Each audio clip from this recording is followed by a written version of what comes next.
Greetings and welcome to the Talk to Me America show, where the world wants to know what you have to say. So call me later and tell them like it is. We actually have a very special show tonight. Greetings everyone, welcome to the show. Thank you for clicking on my little acre of the internet today. Alright, I'm DGddss, your hostess. Welcome. It is actually Thursday night, 7 p.m. Central Time. Time once again for another Talk to Me America show. I hope everybody's week was awesome. Or at least good. Everybody's still with us at least, right? You can't ask for too much more than that. All right. Appreciate you being here. Let me know if you can hear everything. At this point, I am checking to make sure that everything is working properly and streaming properly. And of course, I do the opening announcements and everything like that. Hope you guys are all well. I see you, Pastor Shadley. Welcome to the show. I haven't seen you in a while. I hope everything's okay with you. Lady Ninja, Kevin's Chaotic Coffee. We'll be talking to him tonight, and I'll tell you all about that in a minute. Lady Ninja, I said that already. Roogaroo! Okay. Alright, so far everything's fine. I'm getting a 5x5. Oh, goody! The first time in weeks I haven't had to reset the stream on Odysee. So, it seems like every time, but all I have to do is hit that red button and everything works again. So, I don't know. Why can't they just make it work in the first place? Because the red button thing actually seems extremely easy. Just because it doesn't even like refresh the page or anything. It just says, oh, you get this other little red thing afterwards that says your stream has been reset. So I don't know. All right. Start out with my plugs as usual. 451 Actual, my metal man, Pastor Shadley, of course, in the chat, and he is one of my moderators. I appreciate that. Appreciate you. Red Dawn Radio. DJ Brandrack. I haven't seen a lot of him lately either. Is he okay? The Drunken Rocky, of course, which he is after his show, The White Pill Experience, is on after my show. Just a chance for you guys to just relax and make them laugh, make them laugh.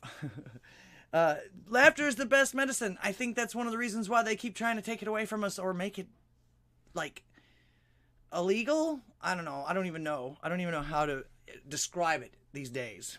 And of course, Raynoth on the Tuesdays and Saturdays. He and Town, I believe, do another thing every day on 5 o'clock. At 5 o'clock, some news at 5x5x5 or something like that. DJ Based, I've seen him in a few things today. And of course, Kevin from Chaotic Coffee with Kevin. We'll have him on the show today. Very special, very, very special guest. 2 Minutes to Midnight, Magical Trevor and Raven Rants. Some guy from Maine, he's actually on now playing music. Maybe you can like put him on the background and have his music play over me if it's not too distracting. I don't know. I'm doing this, so I've never seen his show. Sorry, man. And of course, Rougarou, my Cajun man from the New Louisiana. He does the schedule. Rougarou.pureblood.tv. If you guys want to know what's going on at any time or with us pure bloods, I'll put the links in the chats for you. Of course, I'm on Rumble, YouTube, and Odysee today. You guys will have to tell me how to get on to Pilled. I'm already on there as I'm just registered there, but I don't do any live things or anything like that over there, videos or anything like that over there. So, all right. Zom, welcome to the show, Dr. Natas. Fantastic. I'm so glad everybody's here today because, like I say, this is a very, very special show. But I'm opening up for the first 20 minutes, and I appreciate your patience there, Kevin. We'll be right with you. All right. First of all, I wanted to thank everybody for any of the support that they've sent me over this time, and of course to show you how to support me. You can see my little thing here. I finally broke down and got on Cash App. You can see the little scanny thing here right underneath me. Was talking about Rougarou. Make sure to go to. I've already sent you the link on that.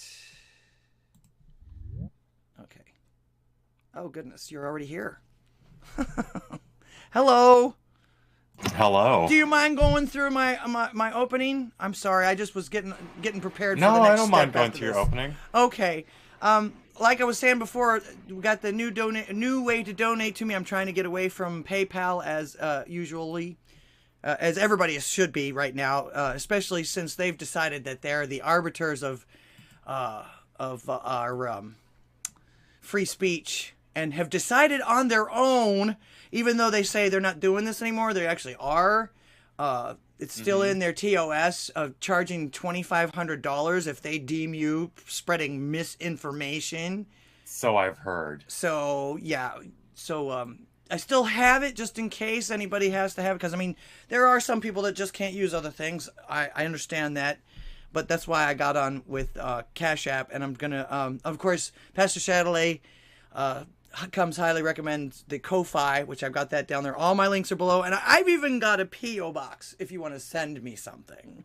It doesn't have to be money. I like trinkets and gifts. Of course, my favorite thing is glasses, especially since I have to wear them now for reading and stuff. So, all right. So, if the scan thingy on the screen for you is not big enough, if you decided to go through the Cash App, my ID is $ capital D, capital G, DGddss.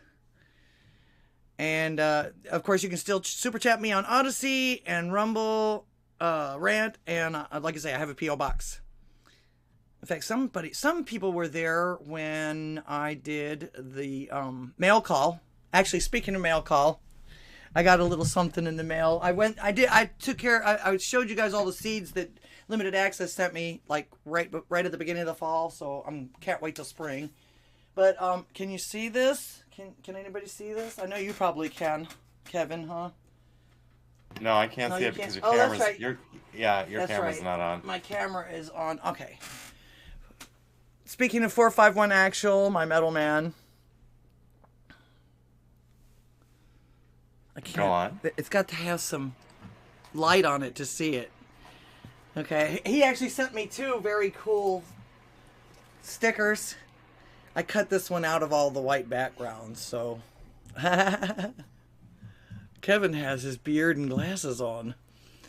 I like that. Hey, there you go. Got the same ones. There you go. So, place of honor right here where I have my sister behind me. She is on every show now. Whether she likes it or not, she was actually classically trained as an opera singer. She had offers from both of the Philharmonics here in Texas, and she became a banker instead. It was impossible to try. She was so talented. Had an angelic voice, and we could never get her to perform for us that much, even with all the classical training and everything. She turned down the orchestra, she turned down all the music and business and everything like that, and she went into banking. She was just starting to sing with us again and stuff. So, and then all of this happened. So, just an antidote, I guess you could say. All right. Let's see, what was my next thing? Oh, okay. You guys, I'm still waiting on somebody's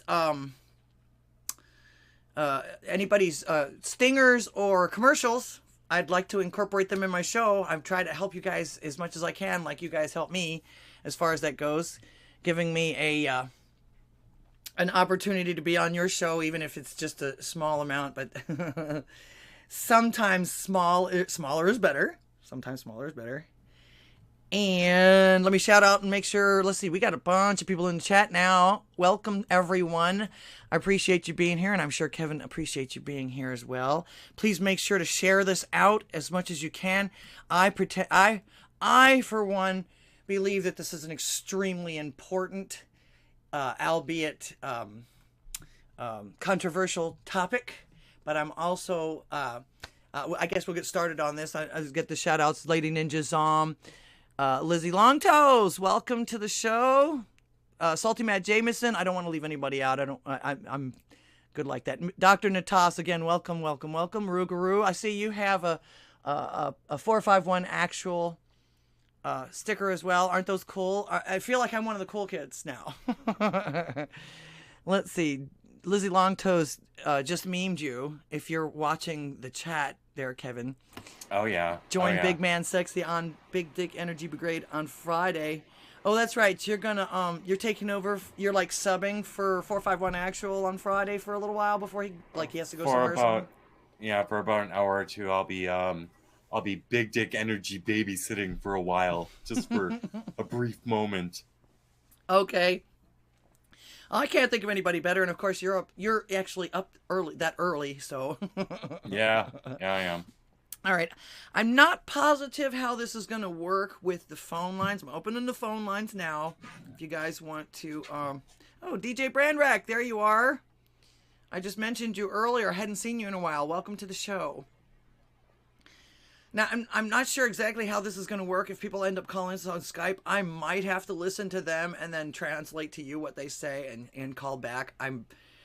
I haven't tried the two before at one time, so usually the speaker works and they'll be able to hear it out there, but I'm not sure, and we didn't get a chance to try this. So if somebody wants to call in and try the Skype line and talk to us or test this out, so we might get it how we're going to do it, because I might actually have to privately give out the Skype or something so you can talk or something like that if you want to call in. All right, I'm going to start this out by saying one of the reasons I started actually doing this channel during the lockdowns, when you weren't allowed to really go out and nobody was going out and doing anything. Everything was closed down. I didn't have a job anymore because all the places I was working had all been closed down for anything except for takeout food. So I started this channel. A lot of reason is because of the fact that I missed the tete-a-tete, and I was seeing people communicating, and I'm a people person.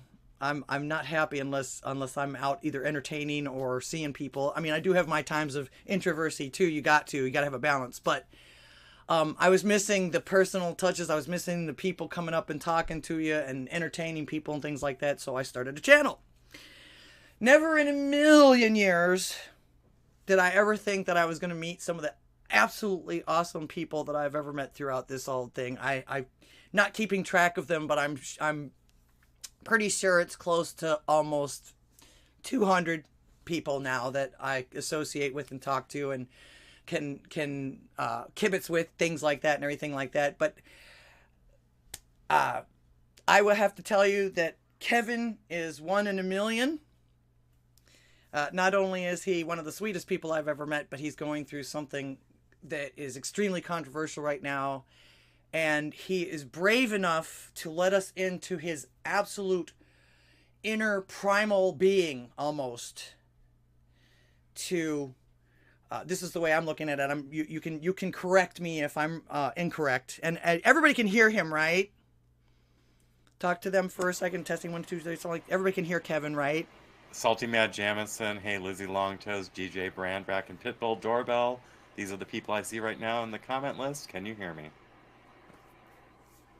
Somebody give me a 5x5. Yeah, they might need like 10 seconds. Hello, Hallie. Let that beast out, Kevin. Yes, they can hear you. 5x5. You don't want to see my primal side. but yeah. Well, this is actually, to me, in a way, it seems primal to me because of the fact that you, just to put it short, you've been put through a system that has literally turned you into something that you're not, and you want that back. Am I wrong? Yeah. Am I wrong? Well, I'm not gonna get it back, but as close as possible to the original me would be nice. Yeah, that's for darn sure. You're not wrong. You're not wrong. I try. People tell me I have a way with words, and sometimes I'm so blunt, and because I try to keep things simple as far as that kind of thing Oh, I goes like too. blunt. You know I like blunt. Yes, I know you do. That's fantastic. I'm glad you do, because that's just me. You know, if you don't really want my opinion, don't ask. That's Right? you know, and I would have, in fact, I would have probably, you know, you talk about. I don't know how many people have seen your video, but I watched it all the way through. One of the main observations that I had about the whole thing, other than the fact that it was extremely heavy, but I mean that's what personal inner, you know, that is. Most people can't let that out or don't want the public to know that. That's why I think you're so very, very brave about this. But one of the things that I actually observed was that your therapist, on certain things that seemed actually the most deep, she didn't know what the hell to do with you. She didn't know what to say. She didn't know what to do. She didn't know what. Well, she didn't know she how admitted. to. Yeah. She admitted during the session that they really don't have a plan for people like me.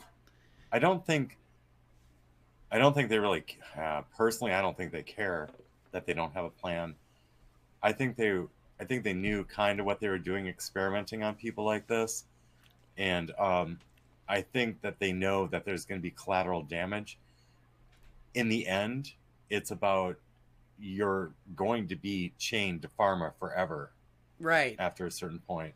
I didn't mean to interrupt. I did not. No, not at all. That's actually that. Like I say, that was my question, kind of, sort of. That was one of my observations. The fact that this, and she also seems maybe either a bit naive or like she was reading off of some kind of a script in some aspects of it. I can tell that she's way younger than you are and me.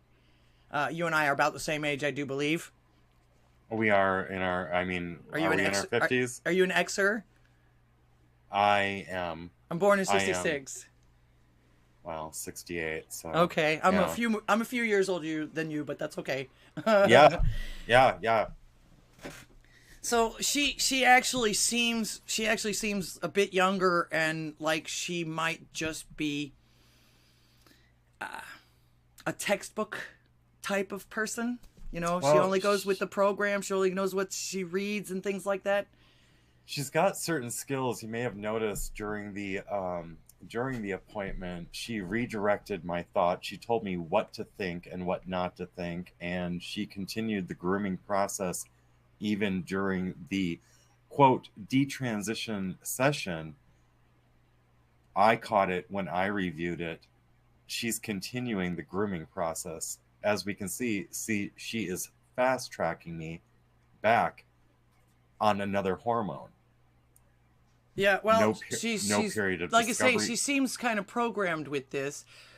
I also noticed that there were things that instead of addressing your feelings on certain things, especially that were outside of your actual control in some cases, and rather than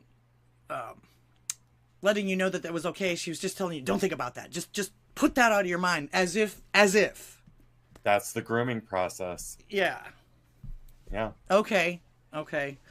One of the questions I had, and I actually had a few other questions after I talked to you the other day too, but they were more about your husband as far as that goes. But when did you actually get the operations and everything? It was about 6 years ago. Okay. The transition started about like 7 years ago. It was more than 6 years ago. It was within the same year I started the transition. So they like zoom. It sounds like it was very fast tracked.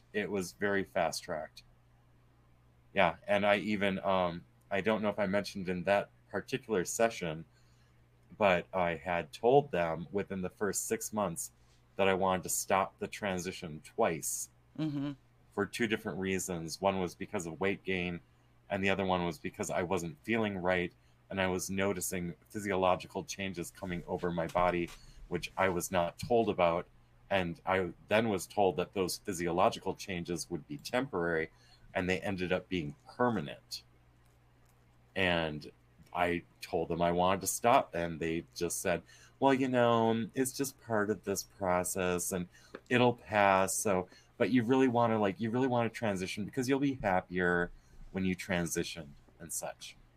So I was like trusting them because they were the experts. Did they threaten you at all?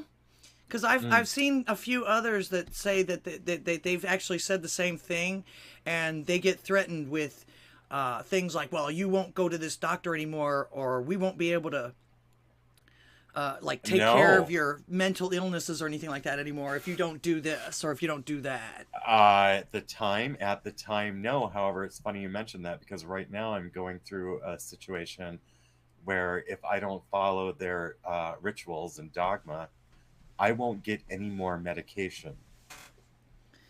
Okay, so now you actually are being threatened now that you'd like to detransition. Now I am being threatened. Right. Yeah, now that I'm detransitioning, now the threats are coming in. Yeah, I actually was a little bit nervous about this because this is actually a very controversial topic, and folks and this is another reason why I think that you're so very, very brave, not only to let us into your deep personal journey like this and everything like that, but also too the stigma that's going behind it and the militant way that they're trying to say you're gonna do this no matter what. There's no going back. No, and you, how dare you talk against us even though you've experienced these horrible things. One of the things they continue to say is, well, this was your decision. This was your decision without taking into account. Well, I had to work with a team of 5 to 8 during the period of all the way up to orchiectomy and castration. I had to be passed through the hands of I think about 8 experts had to be involved in my case. Right. And all 8 of those experts signed off on this and said it was for my good. It was the best thing I could do. Stunning and brave. Right. Hallie says these people are evil. I do believe so. In fact, one of the things that we found out in the original, what was it? The one that Matt Walsh did, the original movie about this, was one of the things that was bottom line. It is the cash. It's the money. Do you mind if we ask you how much your operations cost you? Well, they were taken care of through insurance. The VA was not performing the operations at that time. However, they are looking into now performing those operations. I think, let me see. I never really looked at the paperwork. It had to have been over 20,000 just on the orchiectomy and the 0 depth alone. It had to have been over 20,000. Okay. For anyone that doesn't know what orchiectomy is, that's castration. That's castration. Literal castration with the knife and everything like that. Actually, and now I'm sure that they didn't just slice it all the way off. Supposedly the operation is imagine a Russian nesting doll. They split it and put it up inside you, or, something like that. Imagine a Russian nesting doll. Okay, you've got the larger doll on the outside, and then you have all the smaller dolls on the inside. Mm-hmm. You know what, Laura? Do you have a moment? Sure. This is your show, hon. Hold on, I'll go get it. Okay. All right. Don't forget the phone lines are open, and of course, if you want to support the show, and of course support his show, also he's on in the mornings. You can have coffee with him. He starts a what is it? You start the show before you start recording it or something like that, just for shits and giggles, and gets everything together. And then at 8 o'clock, he starts recording for the actual show. And he's got a Jitsi, and I believe 451 Actual joins him. Lizzie Longtoes is there sometimes. Callie Lady, a bunch of us in the pond. So I was just talking about your show. Yeah, I have a pre-show. Oh, I didn't actually think you actually had one of those. I thought you were going to show us a diagram or something. No, you've got one of those little actually... babushka dolls. All right, everyone with headphones. Here, I'm just going to mute my mic while I disassemble this because it squeaks. I mean, can you hear that? I don't want y'all you need hearing to that. wax So one her. moment.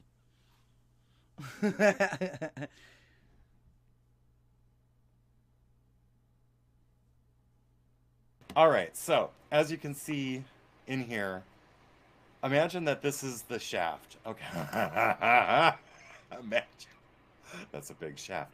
But anyway, for the sake of this, for this educational moment, imagine that this is a shaft, and then they go and like they make a cut to like allow everything to be folded in. Mm-hmm. So imagine that this is like the glands of the penis, but at one point it was in proportion to the shaft, but then due to the hormone blockers with the spironolactone, and then being placed on estradiol, the head of the penis becomes smaller. Okay. Okay. Yeah. And then all you do is you take the penis and you just kind of tuck it like this, tuck it like that, tuck it like that, and then you're kind of like left with this kind of a scenario.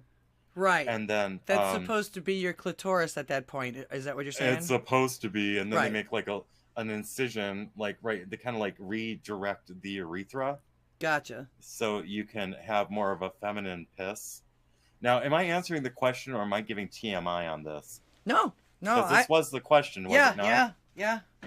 Just actually, I think the like original question was how much did it cost, but basically and then we led into that. We were explaining what the term was. Yeah, it's a zero depth vaginoplasty.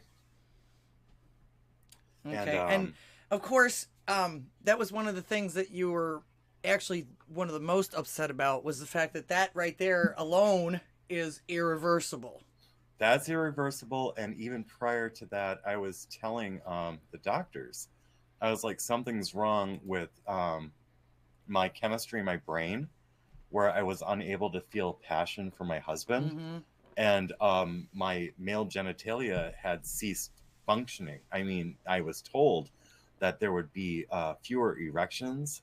I was not told that it would affect the ability to have an orgasm or to feel pleasure, which means that I can no longer feel. I no longer have that expression. I no longer am able, like I can look at anyone where I can say people are attractive, right? But I feel no attraction. So it's very strange. It's like living like this now. It's like I am married to a man who I love. However, when I look at him, he's just another human being. I'm very, very neutral when it comes to attraction. So I don't want to use the term imagine this at a larger scale. However, at the same time, imagine this at a larger scale where people don't feel attracted to each other. Eunuch, neutered. Nothing's going on up here regarding actual human reproduction. Right. Or, well, even just sex itself. I mean, it doesn't have to be just reproduction. Just the everybody. One of the most natural things in the world is getting horny. No matter who it is you're getting horny for, right? Yeah. Okay. and now that's gone. So what one is left with in my case is like I can become tense and stressed. And for a normal person, when they're tense or stressed, they have the option, if they are so inclined, to go relax. Right. You know, that's gone. Wow. Okay, there's something else. Let's see. I'm trying to remember because I wrote down a few questions, but I figured.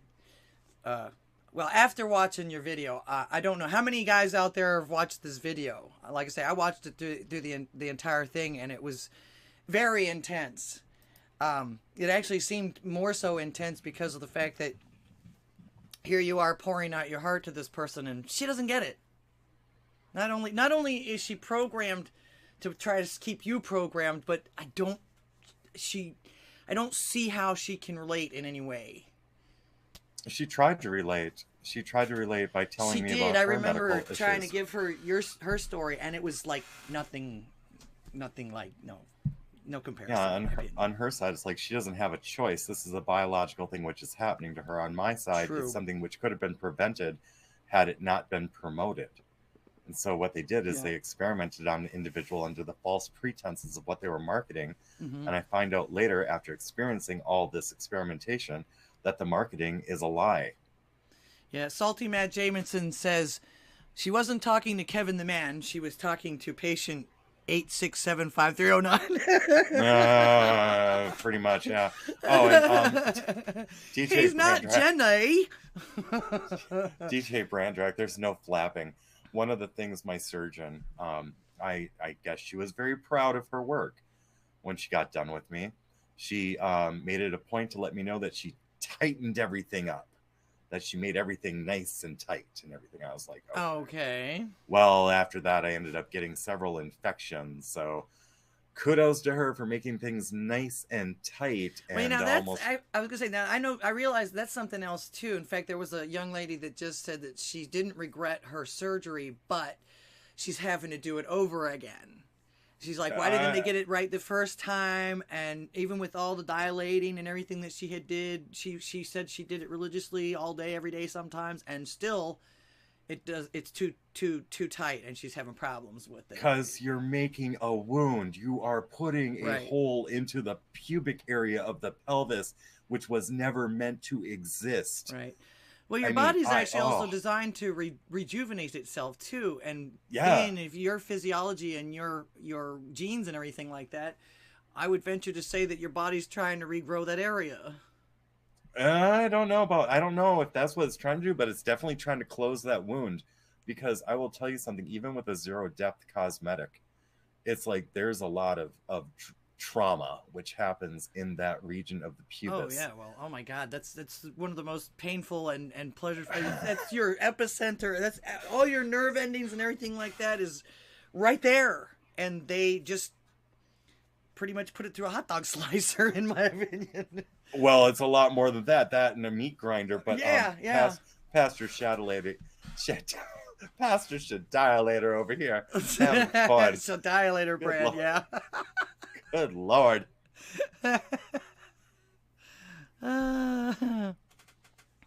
Hallie says she's not sure she has the guts to watch. I hope you hung out because he showed you on Babushka dolls. All right, somebody's calling. Can you hear that? I can hear it. Okay. You might be able to hear the other person. Greetings, you're on the air. Hi, Laura. It's Liz. Hello, Liz. Can you hear Liz? I can just hear Liz. I wanted to tell you something from the show this morning, Kevin.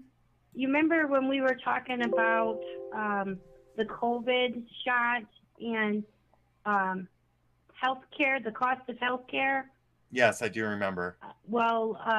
There's a lady on Rumble, and I think she was the Fox News lady that went rogue during her show, and I totally thought she was like a plant for the MSM. But she has a Rumble channel, and I'm pretty sure her name's Ivy Heck. She had a video about a couple of books from history that are like 75 or 100 years old, and she was discussing how the military puts out the sickness, and then the big pharma comes up with the vaccine, and how everybody gets their shot, and then they have a reaction, and then they say that's another sickness because it has part of the vaccine in it, and it's just this ongoing thing. And what she's noticed is there's a correlation between the cost of healthcare and the uptake of the vaccines over the years. She actually overlaid the two graphs, and they match perfectly. And, right from our very first virus that we ever had, and there was this book, and it said in the book, in quotes, safe and effective, And I'm going to find the video for you. I was looking for it this morning. I couldn't find it, but it's only like a 15-minute video. And I'm thinking that this whole thing you're discussing is just something else to add to the cost of the healthcare, so that they can, keep making their money. Because, they've got it sewn up with the vaccines. Well, this is just icing on the cake. They're making a whole new generation of patients is what they're doing with this whole push. Yesterday, You for know instance, what I mean? 45-1 Actual and I both talked on this topic yesterday and the day Can you hear before. me? The Yep. Biden marriage Can you hear him? equality. Yeah. I couldn't hear what he was saying. I don't have the video on because I didn't want any Oh, okay, feedback. yeah. You can hear her, but she can't hear you talking. That's Yeah. You should Yeah, be I can coming hear through her. my I'm sorry. microphone to her. I can back it up and listen to what he was saying, but I just wanted to point that out.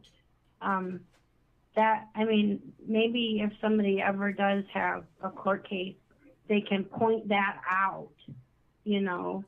And she had a really good video. She went over the history of every single virus that we've ever had and when the vaccines were put out and when the reactions happened and how this one has a little bit of monkey or this one has a little bit of bird or whatever, you know, and the Nile virus was the mosquito thing.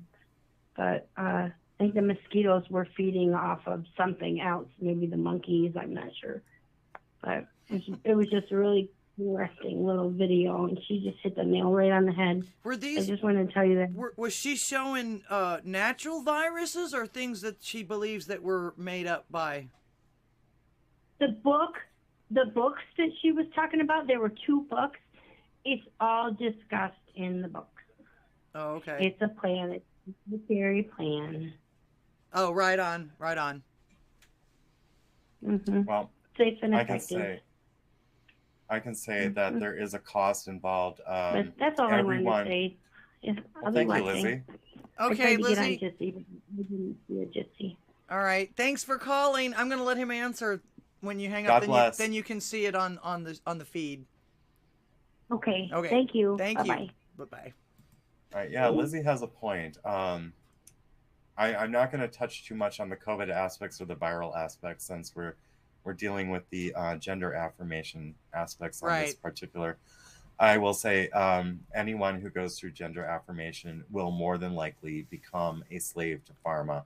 Mhm. And what Biden is doing currently, along with other administrations in a couple of other countries, is they are grooming a generation of youth to accept this as normal behavior and normal medicine, and it will enslave large groups of ignorant children. I mean, not ignorant in the bad way. I'm just talking about ignorant in its purest definition of lacking of knowledge. And Lack the of parents- experience. You know, kids Yes.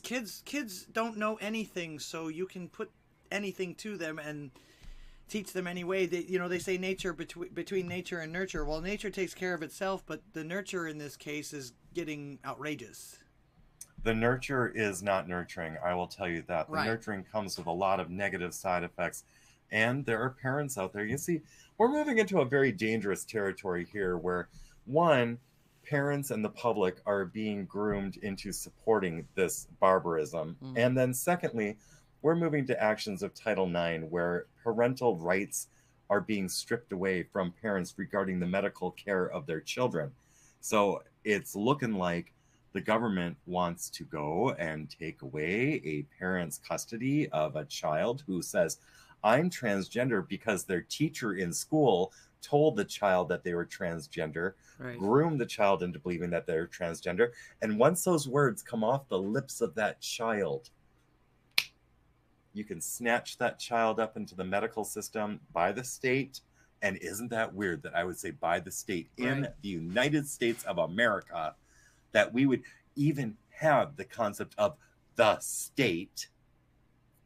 And then off they go into the medical system. And once you start messing with their hormones, you're going to be like the puberty blockers. You're going to be messing with their skeletal systems. You're going to be interrupting the way that the pituitary gland interacts with the adrenal gland, interacts with the ovaries or the testes, interacts with the way that mineralization occurs in the skeleton. You're going to be looking at cost, the amount of money it costs for upkeep. If you're just doing hormones alone, those hormones are not cheap. Well, imagine you're on puberty blockers, if you're a male, you atrophy your testes, you destroy them, you chemically castrate a young male. That young male grows up and decides, hey, I don't want to do this anymore. Well, you've had that young male either on the puberty blocker or a combination of puberty blockers and estradiol. And, you know, they grow up, they're like, either I can't do this because of society, or I can't do this because I can't afford it, or I can't do this anymore because a supply chain broke down or something like that. Well, now you've got someone in their 20s having a fucking menopause. I just had a hot flash 5 minutes ago. You want me to talk about it? Oh yeah, man, that was fun. something else. It's like I can't believe they're torturing people with that shit, because I'm actually going through menopause myself right now. It sucks. And it was like I was telling you before, and sometimes I'm surprised y'all don't notice it when I'm on the show, because I'm like a thermometer. You can see the redness rise up in my chest and in my neck and then in my face, and then I just start sweating. Because usually keep it pretty cool in here, and I got a fan on me when I really need to, because the lights are pretty hot. But yeah, I can't believe they're subjecting men to that as far as that goes. And then just talking about like young women, young females. Yeah. Fuck. Tits off, scars, getting their arms, like, you know, I mean, I've seen trans men who have this wound on their arms. I never knew what it was because I never cared to look into it, to find out that is where they got the flesh to make the phalloplasty. Right. And now they're using cadaver skin to make, like, you know, a penis, or, you know, or they're using cadaver skin to make the interior wall of the pseudo vagina. I've actually heard that some of them are using fish skin for that. Tilapia. That's for burn victims mainly, but like I guess you could use tilapia too. But I'm saying this: imagine that you do not know that you're with a person who has had cadaver skin genitalia placed on their body. You're probably gonna know it if you're with a female to male, but you may not know it if you're with a male to female. And let's say, I mean, I'm gonna get, because you asked me before, like, how open am I? I'm gonna find out how open are you, Laura. Imagine cunnilingus on a tranny you don't know is a tranny, and then you find out that piece of pussy you just ate out is some dead man. Well, I was gonna say I'm not even like that, or haven't even done anything like that, but I think in pictures. So yeah. Ooh. I know, right? Well, I was gonna say I would actually think now. And I know that this is an extremely personal type of thing too, but I also know that a lot of these folks that get what you got down there have a problem because a lot of them don't know what they're doing, and because of the fact that you actually don't have an actual opening down there or a uterus or anything like that, that sometimes that operation goes into your colon and you have problems with smell. Feces coming out of your pseudo vagina. Oh my goodness. Okay. Well, I didn't even know. Yeah. I didn't even know that. But yeah. Okay. You just taught me something else. Like I say, I'm just going by. This is some of the things that I've heard, because I've actually been paying close attention to this because of the fact that they seem to be making this.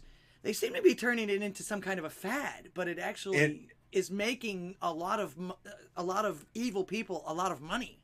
It will make people a lot of money, and that sigmoid, that trans sigmoid section you're talking about, is where they use a piece of the sigmoid colon and bring it through the pelvic area to the front, while also leaving a portion of it attached, of course, because you need your anus. Right. So it's like, and then what you have there is you have a pathway. I mean, those sutures are under pressure when you're, you know, and you're messing with your pelvic floor. Right.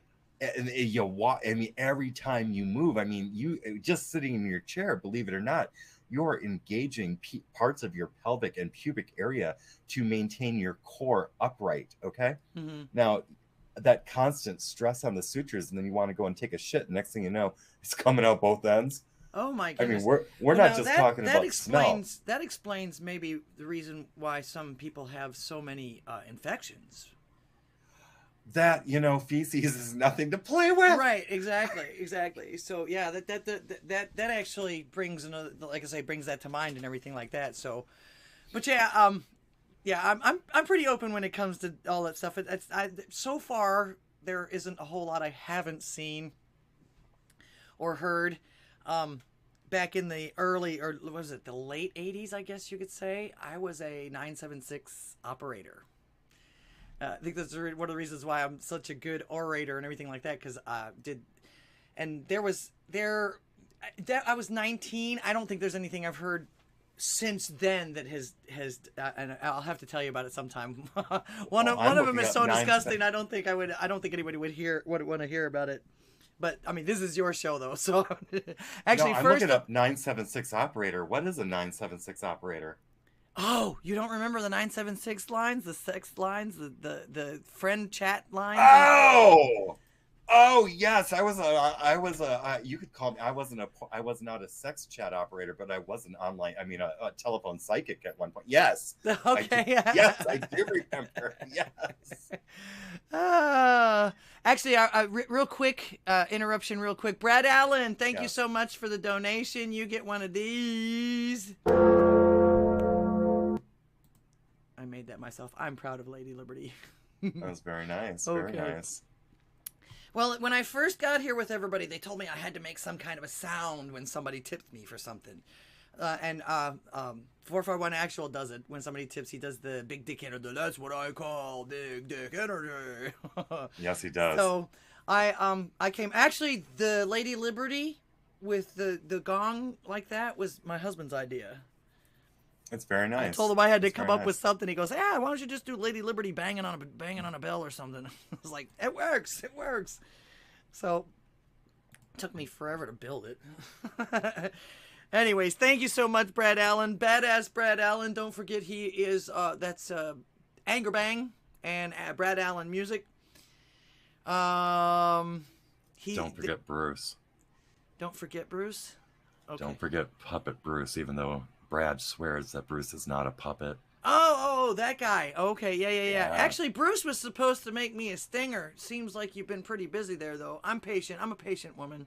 Speaking he's of... very thug. He's very thug-like, you know. Yeah, I know. I watched him beat some guy's ass the other day. I know. I think he took 2 of them on.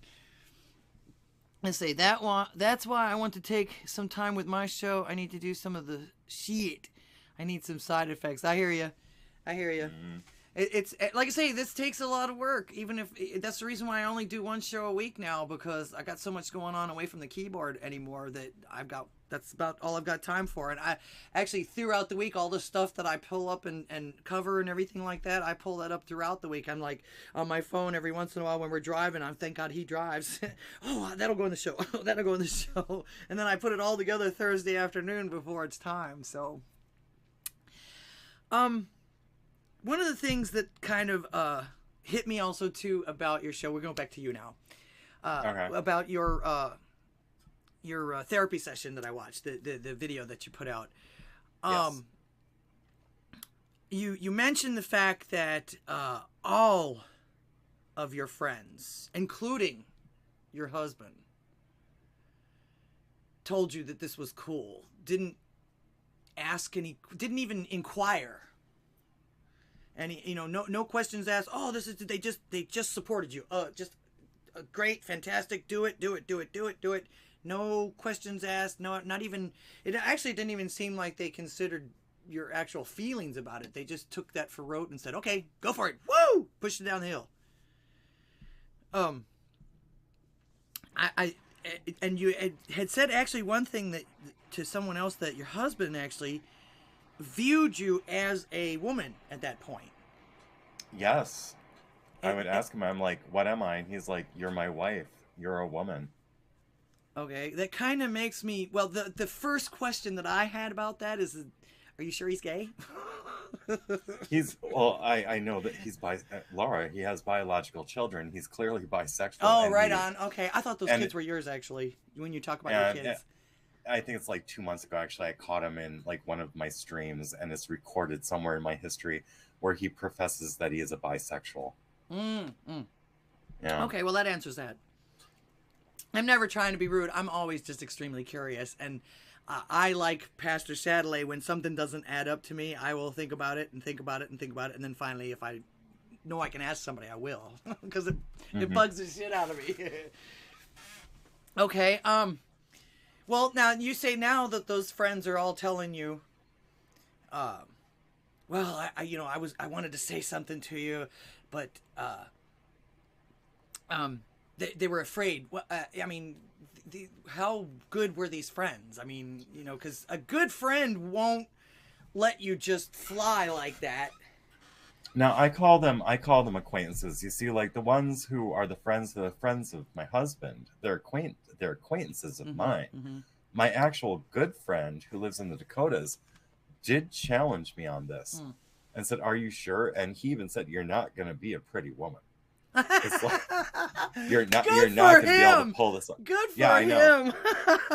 So, the other ones, though, the acquaintances who I've met through my husband, they're very gender affirming. Now I come to find out later that they admit that they made a mistake. It's like a number of them have come forward and said, when you said you were going to do this, we weren't sure that you were actually thinking this through. However, we were told, and this seems to be a common thing.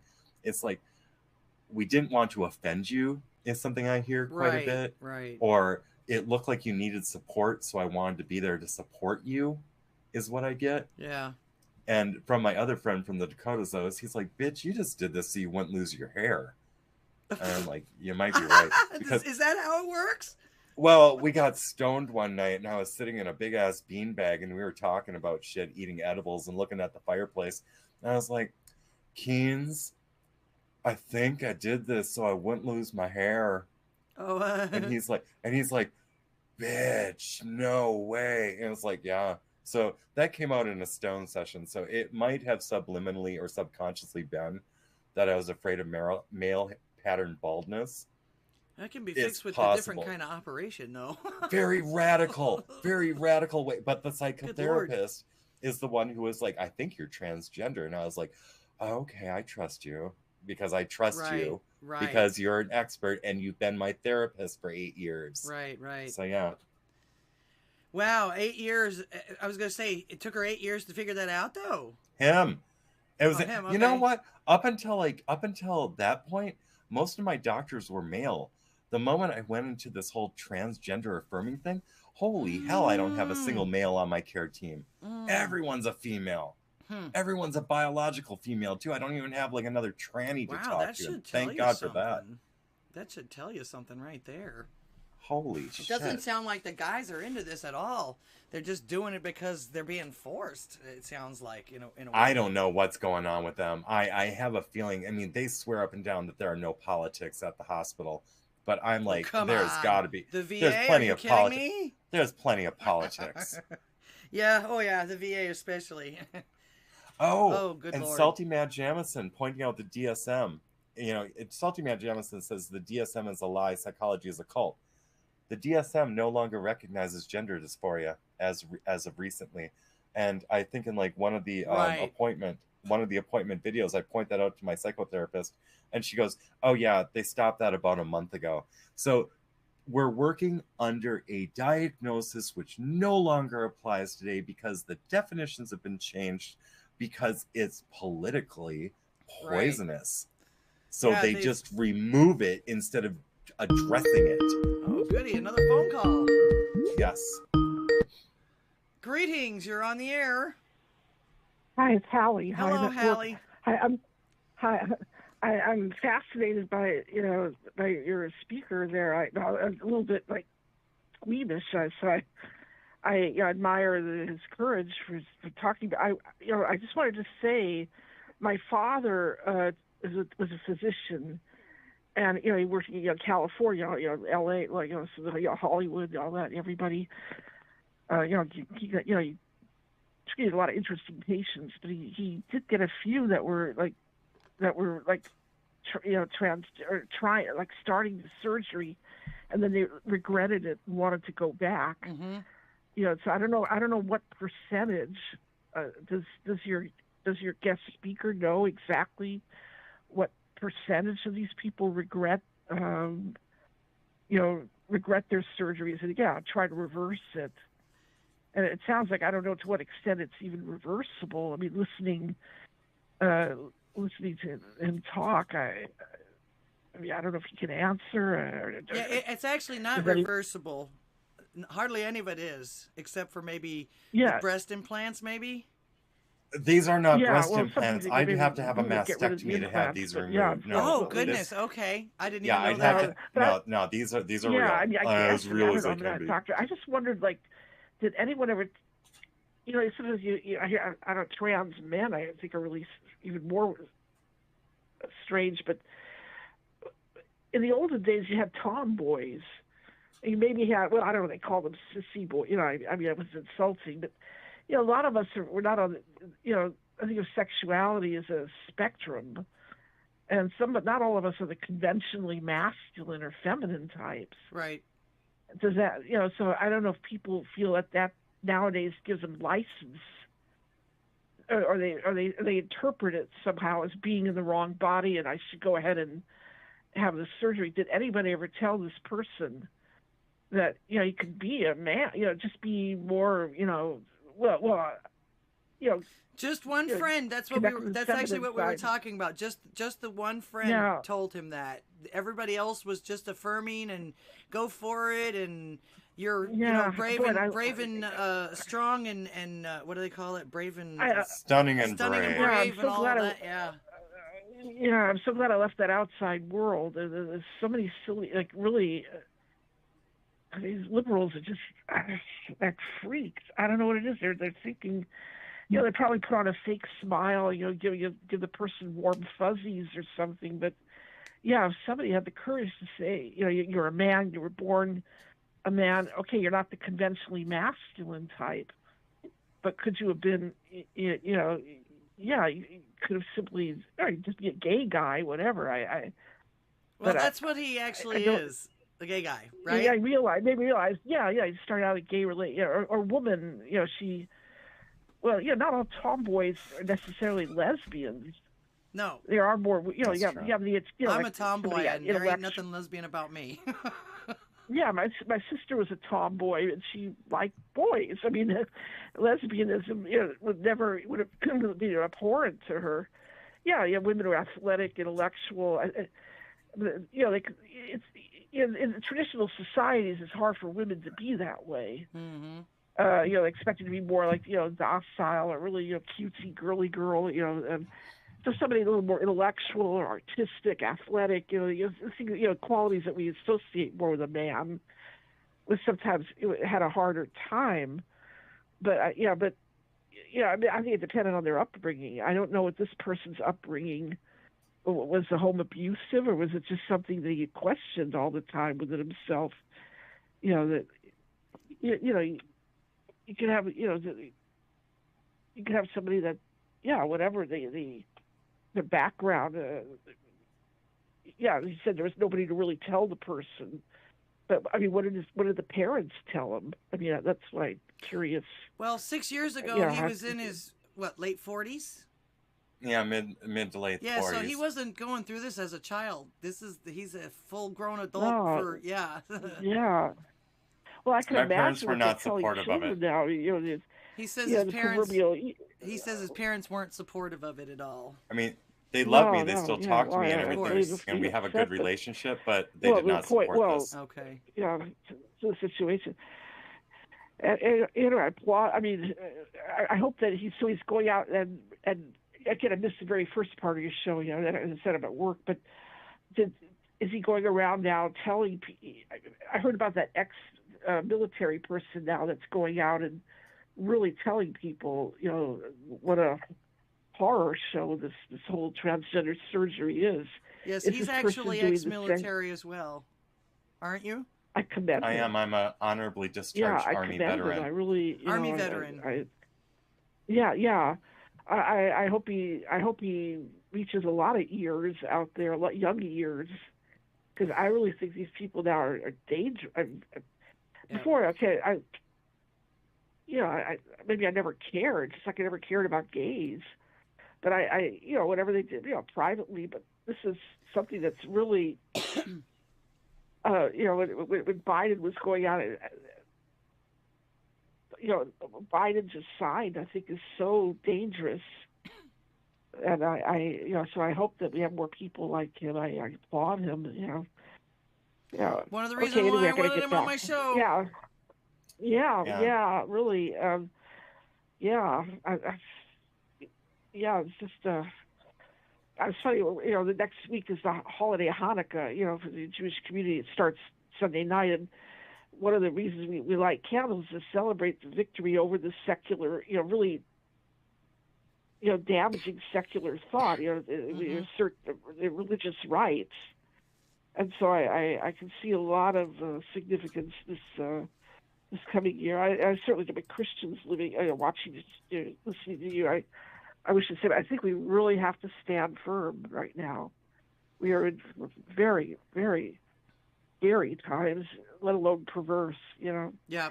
All right. Anyway, I'll let you go, and enjoy the thanks rest so of your much show. for calling, Hallie.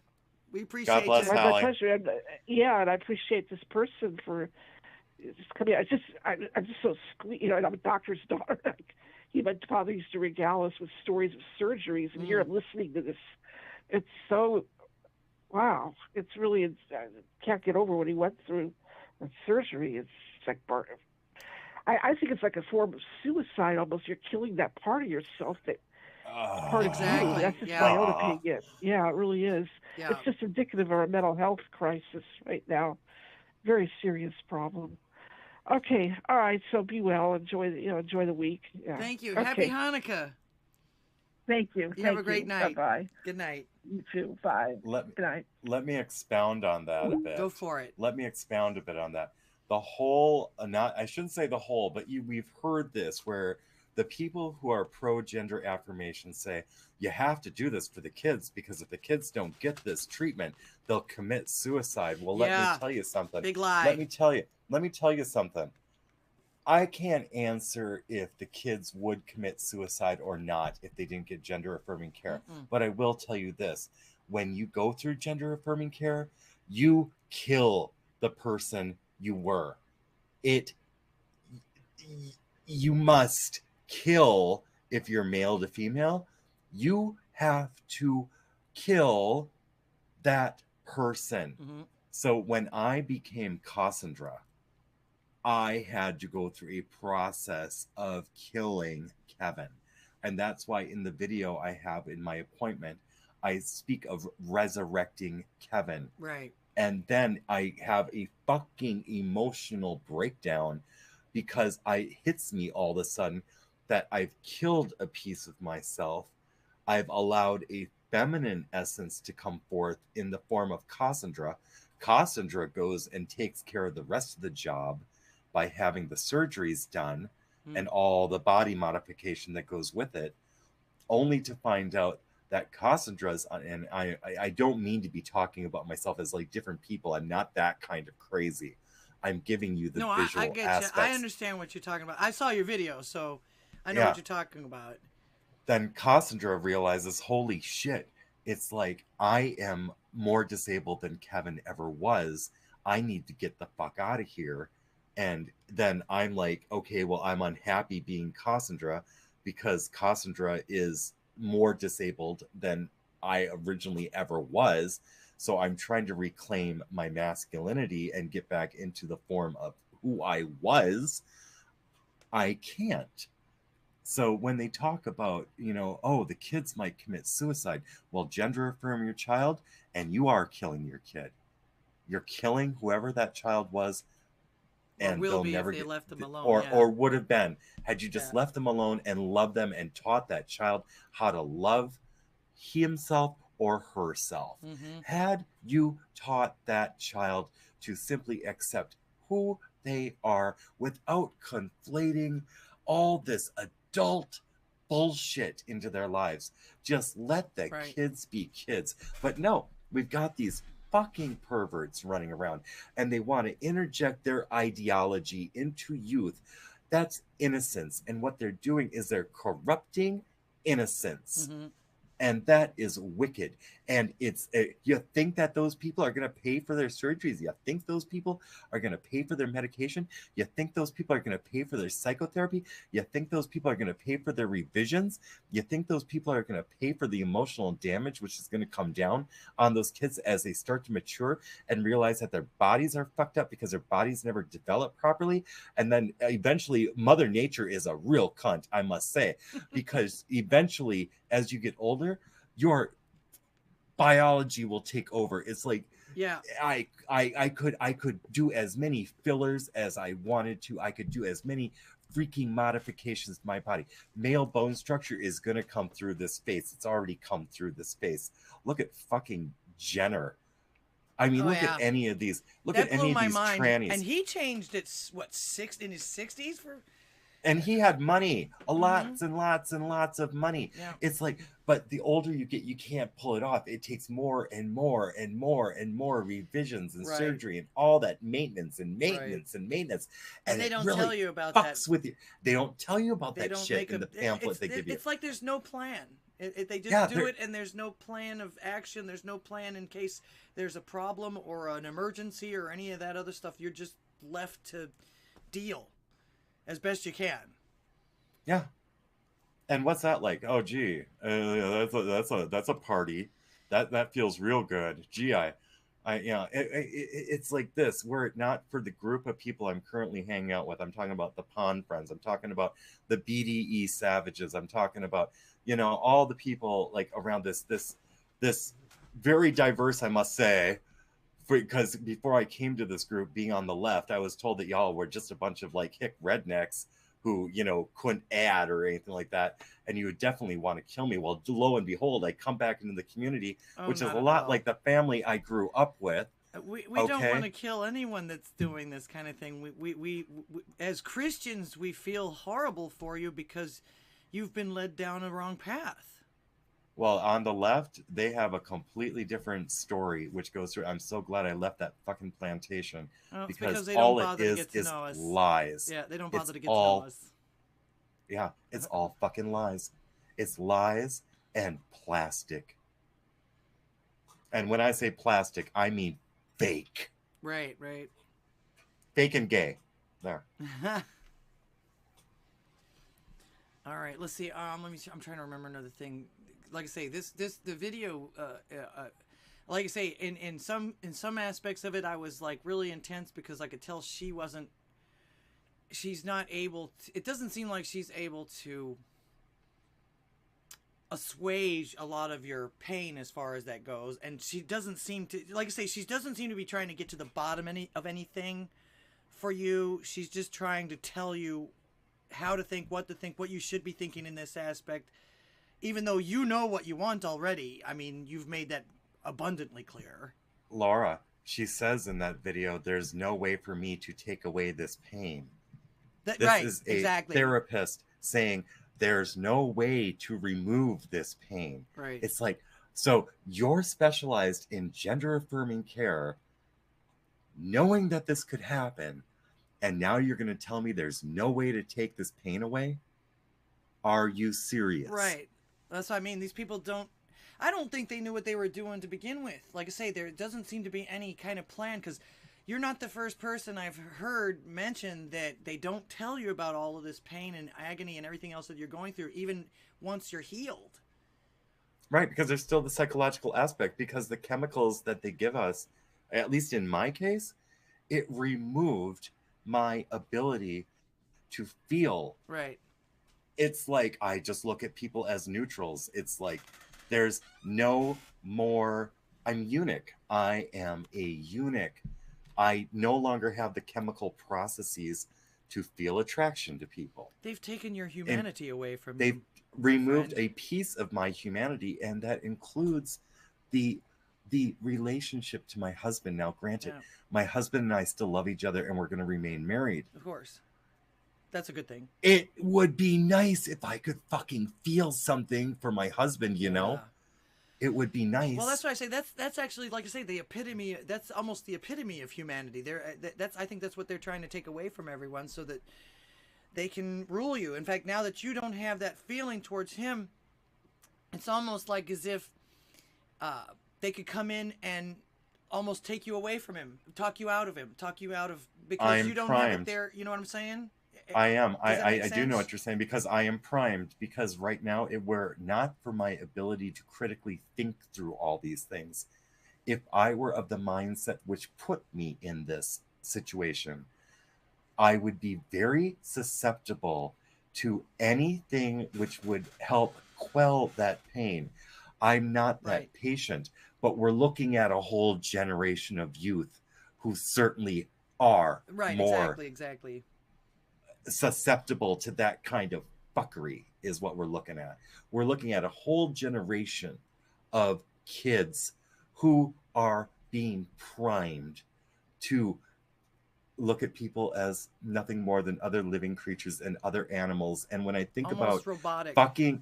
I think about that WEF, that one guy that who said humans are nothing but programmable animals. And that Shivari, or whatever his name was, when he said that humans are nothing but programmable animals, for someone as old as I am, I got fucking tricked into this shit. I can't imagine what it would be like not having years of experience on this planet and being younger and even more naive and even more ignorant. Yeah. Well, yes, that is why they're going after the children on this, and we need to try and stop that if we can. Because ultimately what I'm seeing is it may not happen in this generation or to the next generation, but ultimately what I'm seeing is they're breeding us out of existence, because you can no longer reproduce. Anybody that goes into this situation really can't reproduce unless they do that thing that they're got out. What is it? Was it Sweden? There was an article I saw that had the little things holding the artificial wombs where they're building, growing babies and stuff like that now. That's a concept. That isn't real yet. That's a concept. However, they have made the bio bag where they were able to create, I believe it was a lamb. I believe they gestated in a thing called a bio bag. But the current thing that we're currently seeing with the visuals of all the pods with the babies in them. Science fiction, thank God. That first part is I wouldn't call it science fiction. I would say that's not in production at this time. Oh, okay. But it's a working model which they're trying to bring into existence. The thing which has happened is a thing called a bio bag, where they were able to successfully gestate and deliver I believe it was a lamb. Yeah, was that? And that's wow. Was now that that a I test just those tube words. Lamb? Or was that one of those ones that they just pulled out and gestated out on the outside? I don't remember.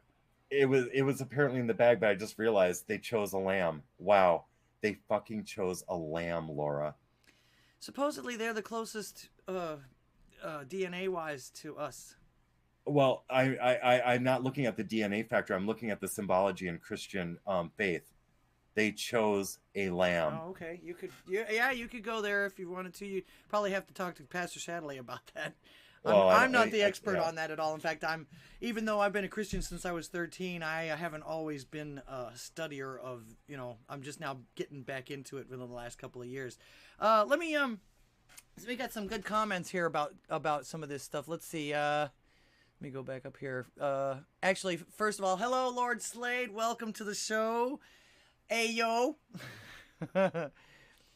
Let's see. Hormones do influence emotions, in particular estrogens and testosterone. The body knows it's been violated, believe it or not. Yeah, actually, there are some of the older clips coming out here lately that some of these older doctors saying, yeah, your body actually is designed to defend itself.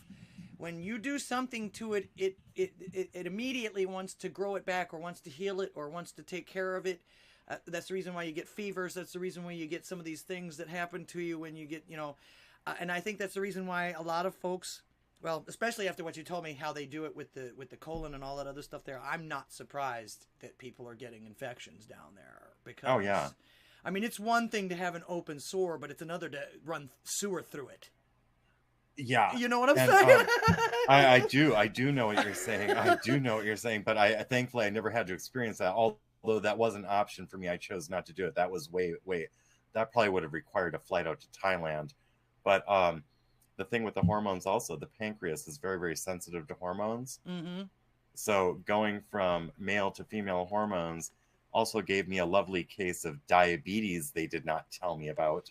And apparently that's quite common when you mess with hormones. Oh, that's the terrible. pancreas... Well, I was going to say also, too, if they're the synthetic kind of hormones and everything like that they're pushing on everybody, there's a high chance of getting cancer. And I've also heard that 21-year-olds now are having osteoporosis. That's an old person thing. That's what the hormones do. Like when you mess with the hormones, you mess with the bone mineralization and the development, you mess with all sorts of things in the brain. There's going to be a 2024 study, which will be released, talking about the effects of puberty blockers on adolescent brains. They don't even know what it does to adolescents at this point. They're going to study it, and then, you know, we'll talk about it in 2024, 2025, 2026. And of course, just like the jabs, there's no actual recourse in the event of problems or anything like that either. I don't know about that. I don't know. Oh, well, it doesn't sound like it, since... Well, the only reason I say that is because of the fact that they keep... they're pushing back on folks like you that are coming out and saying, look, hey, I made a mistake, and this is, you know, this is not what it seems. You guys got to stop doing this to kids and things like that. So, I mean, there's lots and lots of pushback on you. That's why I say this is and did you notice very controversial thing to them. Did you notice how quickly, when I brought up the kids during my therapy session, how quickly the doctor was like, just like, oh, we shouldn't talk. Don't think about that. Don't think about that. Oh, that reminded me. That reminds me of another question that I wanted to ask you. And this is kind of deep and personal. You had mentioned something to the effect that you felt kind of responsible for what's actually going on with regards to the kids now. Actually, you said you've only been doing this for 6 years. It's about the same amount of time as everyone else has been doing too. In fact, have you seen the young lady that tried to turn into a male and now she has no hair? She lost all her hair, male pattern baldness or whatever like that. I did see. I saw. So you're actually in the same actual time frame with a lot of these people. They've only been doing this for about the last 5 to 6 years. It's like anywhere like from the 5 to 7 year mark is when we start discovering that the shit is going sideways. It's like that. Right. It is completely antithetical to the biology of our makeup, and it's just described as like, oh, you know, we have more medication to help you cope with that, or we can deal with that. Now, well, that's typical medicine. They just throw more pills at you and stuff. So just throw more pills at you. Let's see. Yeah, fucking Epit says, I wonder if you could create a healing pool using natural healing frequencies and a subaquatic speakers. You probably could, but his body's going to try and heal like as if it was before. Right? The body is going to try to. This is interesting. My husband plays music, which is the antithesis of what you're talking about. I have actually called my husband out on this. He plays some pretty bad frequency music in the house, and what is he, into fusion jazz or something? No, he's an atheist, and he doesn't believe me when I'm telling him that certain frequencies, in my belief, I believe certain frequencies can be conducive to negative energies and open portals. Oh, indeed. Spiritually. Indeed. Because I believe that energy aligns like that. Maybe actually, I'm wrong. You've met somebody that gets absolutely physically ill when it comes to hearing bad music. Or badly, it's not either bad music like off key or something like that, or badly mixed music. I literally feel like I'm gonna throw up when you have bad music coming around. So that is actually very true. This music, I wouldn't say that it's bad because it's constructed beautifully. Mm-hmm. It's the hertz which it's played at. I can feel the negative shift, even though it sounds pleasant to the ear. Mm-hmm. I can feel a dark energy coming from, like, just emanating. It starts to fill the house. So when you're talking about a healing pool, I have to make space for myself. I don't have a healing pool, but I do have God. I have the blood of Jesus Christ, and I have the Holy Spirit. Now, I was going to say, that's a tough coupling between you and an atheist at this point, too. In fact, are you a new Christian or? No, I'm not really a new Christian. I'm a Christian who fell off the path for a while, and gotcha. I'm finding my way back home. I'm the one lost soul who found his way. Yeah. No, I was brought up in Christianity, and then I went out and dabbled with shit. And then there was the whole grooming process. Earlier, someone had asked me, I think it was Pitbull, was asking if my military experience led up to any of this. Now, while I was groomed in the military for adult entertainment, I never in my wildest dreams imagined I would ever be going through gender affirming care. Mm-hmm. To answer your question from earlier. Yeah. Okay. But as far as like a healing pool, I work with a spiritual aspect of God, Jesus Christ, the Holy Spirit, and I try to keep my faith as my obelisk. Mm-hmm. Well, that I stand before. That to us is the one thing that will keep you sane, alive, safe. Give it all to Him. He will lead the way. You just have to let him have it. I'm pretty sure. Put it this way: I'm sure He's not happy with what you've done, but I'm positive that He still loves you unconditionally, and He wants you to be happy and fulfilled. Well, this is part of it, Laura. Is like part of this is not only getting out the message. Part of this is my repentance. This is what needs to be done in order to show how guilty I am, how sorry I am. It's not about book deals. It's not about fame. It's not about money. It's about getting the truth out there. It's about spreading the word of what the hell this stuff is that they're trying to promote to people. And at the same time, it's my shame that I am putting out and saying I have really messed up. And when we talk about being a role model, that you can't be any more. Yeah. You can't be any more righteous than that. Actually, in my and opinion. when you're talking about earlier about like I think you were trying to touch on the role model aspect of this. If I were to continue living like that, I would be a role model telling youth, oh yeah, this is okay. Right. Go out and do it. Well, no, when you start realizing that things are going wrong in your life, like you're getting medically more and more disabled because of this, it's almost like a kink or a fetish now for these people who are going out and doing this like a fad or something. It's like, dude, you are making life-changing, life-altering decisions, and these parents who are okay with it, look at these, oh my gosh, they put them on like things like TLC or these other channels where these parents are parading around their trans or drag queen kids and stuff like that. It's like, dude, you are fucking with a child. Yeah. Don't do that. And sexualizing a child at that, because children don't even sexualizing a child. In fact, I remember boys were icky until I was about 12. I didn't want nothing to do with no boys. I didn't, none of that. In fact, it didn't even come to it. If I remember correctly, it wasn't even a sexual thing. It was just they're different. We knew they were different, but it wasn't. Excuse me. It wasn't anything down there. We didn't even have those feelings or any of that chemistry in our brain. Because you're children. Exactly. I was just say when I think back, and because I can remember back as far as 2.5, 3 years old, because my great grandmother raised me, and I still remember almost everything she's ever told me about life hacks, I guess you could say. So, in fact, the one that I always remember is she. You know how growing up, everybody was growing up with Pee Wee Herman. I know you are, but what am I? I know you are, but what am I? I know you are, but what am I? And look at guys, he's going through the menopause now. I feel so bad for you about that, because that sucks so much. It really does. Yeah, and the boob sweat too. Oh my god. Oh yeah. Put that shirt up underneath there. Good Lord. This is no way to live. No, it isn't.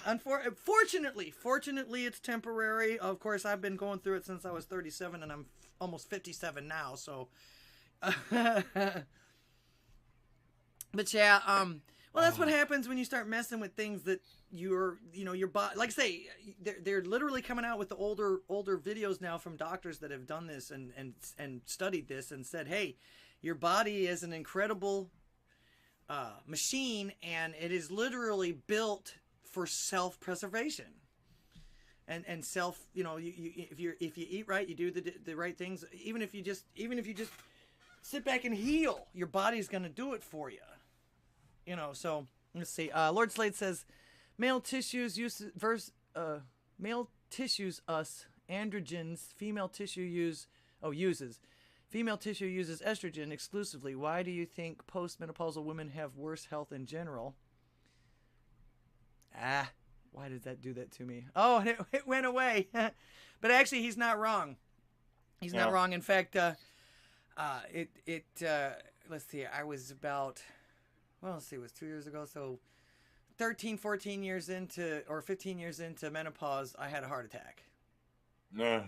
So yeah, but I've had all kinds of other problems too. The swelling of the feet and all kinds of stuff. And of course, I wasn't actually even able to procreate myself. So menopause actually hit me almost like a pregnancy. It was weird. My stomach went and my thighs went. Everything went crazy. And there was and at the time, I went to the doctor because I thought I was going crazy. You know, I had all this normal thoughts and everything like that until it started menopause and everything like that. And it's a change in hormones. But my doctors actually, this is how much I trust these doctors and why I don't. I sat in front of this one doctor and had a hot flash in front of him while I was still talking to him about it. Oh, no, you're too young for that. This must be something else. But he didn't bother to try and find out what else. He just blew it off because I wasn't in my 40s yet. And it's like, dude. So yeah, I had I don't trust doctors, so I probably got all kinds of afflictions that I don't even know about because I won't bother to go in and have them tell me about it. If it's something that I can't handle myself or goes over with and or like that, I'll go to the emergency room. Other than that, nope. Let's see. Bobby says, do things to raise your vibrational frequency. Best thing you can do for yourself. Yeah, I was going to say, everybody actually has a frequency if you want to be technical about it. You actually, believe it or not, give off a sound of some sort. And that's your aura, and it might actually be changed by now. It's actually one of the things that most people don't talk about or realize as far as having attraction to one another too. It's more than just the sight. There's the smell, the pheromones. Even though you can't actually consciously smell it, it's there and it triggers something in your brain and everything like that. But I think that also too, people give off frequencies as well that do the same exact thing. And like I say, this is one of the things they did to you, and that actually took part of that away. I think that might be possibly one of the reasons why you're not having people like you don't have that feeling anymore, because you're not whole. Yeah, I can remember what it felt like. However, I can no longer authentically have that feeling, that connection. I can have connections as I've made with some people, like let's say in this community. But that's all it is. It's almost, and in some ways it's like almost a pure connection, because I'm not distracted by anything like, wow, that person's like, really attractive or anything like that.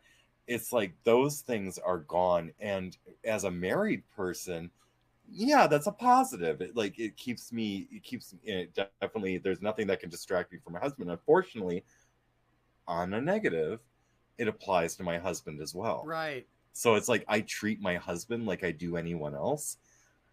When you're in a relationship, do you really want to be treated just like anyone else? It's kind of nice to be treated special. Right. I gotcha. Because so I have to consciously think about treating my husband special instead of what used to be a natural occurrence, which is this natural attraction. Indeed. Which used to happen. I'm going to try and read it's like before it disappears. But I get you on that. So what Lady Zero says, what I'd love to know, Kevin, do you feel a little more healed from the day of the doctor's appointment in your recent video? I realize it's going to be a big journey for you, but are you in a better mind state? I hope so. And it disappeared. I got most of it though. Go ahead. I don't feel more healed. I feel that I'm on a journey right now where I do not know what's going to happen.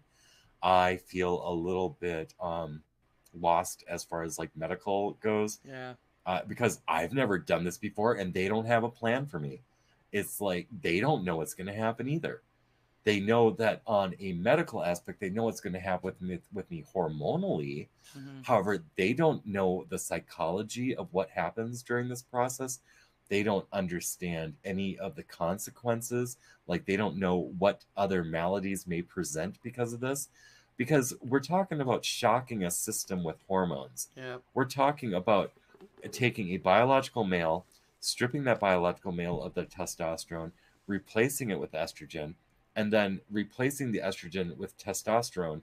This could have a very serious effect on my skeletal system as my male musculature reactivates. Mm-hmm. I have motherfucking osteoporosis, man. It's like Right. if the male muscles start to reactivate in a way where my long bones, like anywhere where there's like a long bone in the arms or the ribs or the legs, when those muscles start redeveloping, it could fucking break my bones, man. That's terrible. That's Yeah, terrible. I could snap from over, like, let's say I went to go do resistance training and it wasn't the actual lifting of the weights, but it was the development of the muscle and the contraction, the healing, and you rip the muscle and then you let it like rebuild. And during that rebuild process, it could freaking break my arms. I mean, that's what we're talking That's about crazy. here. That's not good. No. It's unfortunate that there's well, they have no way of backing this out, and this obviously, whatever this was thought out only just plain and simple for the money. Anybody that goes through this is obviously to them expendable. Yeah, because there's nothing that we can't do anything. We can't reproduce. We can't feel the same as other people, at least in my experience. However, I've been looking at other people's experiences, and we have like similarities between our experiences. The bill of goods we were promised was not delivered in the end. Right. The marketing is false. But sorry, Laura, go on. Oh no, that was it. Let's see. Lord Slade says, I would know. I'm a medical doctor. One that doesn't suck at his job is always in trouble for not towing the line. Are you, Lord Slade? You're a doctor? Unless he's... I sometimes I can't tell if they're kidding on these chats. I wish if Lord Slade is a doctor, I would love to get in contact with Lord Slade. I do not know what kind of doctor Lord Slade is. However, if I could find a doctor who could get me in a network with other doctors who are not full retard and who are not into this whole ritual bullshit, and just get with a network of doctors from the way I remember things used to be, when it was about the actual science and not about political science mixed with medicine. Right.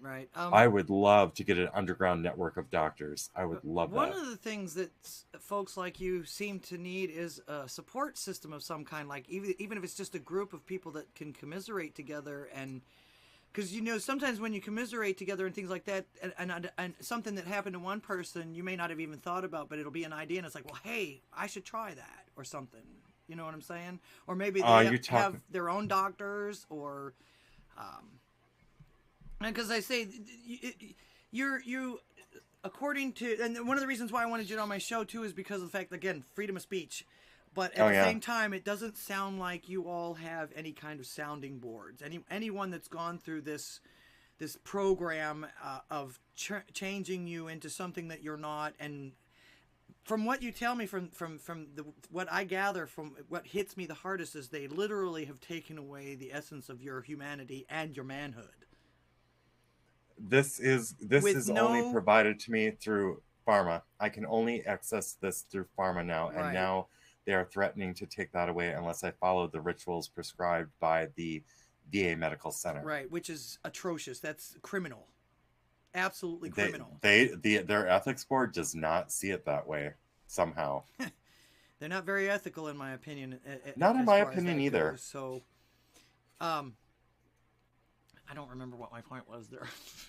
I wanted to ask you if you were able to, because I sent you that guy's website, Walt. He was one of the original ones. That's the one I told you about, that he transitioned in the 70s, and they found out eventually that his grandmother, because even after he transitioned and lived as a woman for 9 years or whatever it was, he still didn't feel right. And so he started doing his own research. and he actually has, I believe, some kind of a support system or support groups and things like that. I mean, he's actually put a whole thing of things together for folks like you that have had the regrets and that need to go back, and I believe he's a Christian as well. They do a lot of this. There we go. They do a lot of this through the ministry as well. I don't know if he's actually a doctor. I do know that he went and did all of his own research and went back to school and did the research with regard to the psychiatric part of it and everything like that, because that's how he found out what triggered this in the beginning for him. I am familiar with this doctor. At the time, I didn't know the name, but I know the face. Okay. I know this person, not personally and not even acquainted, but I know this person's work. I have listened to this person's speeches and talks. I love him myself. He is very good, and he also went through it later in life. And I know about his story. I kind of thought that's who you were talking about earlier. Yeah. But I don't like to presume.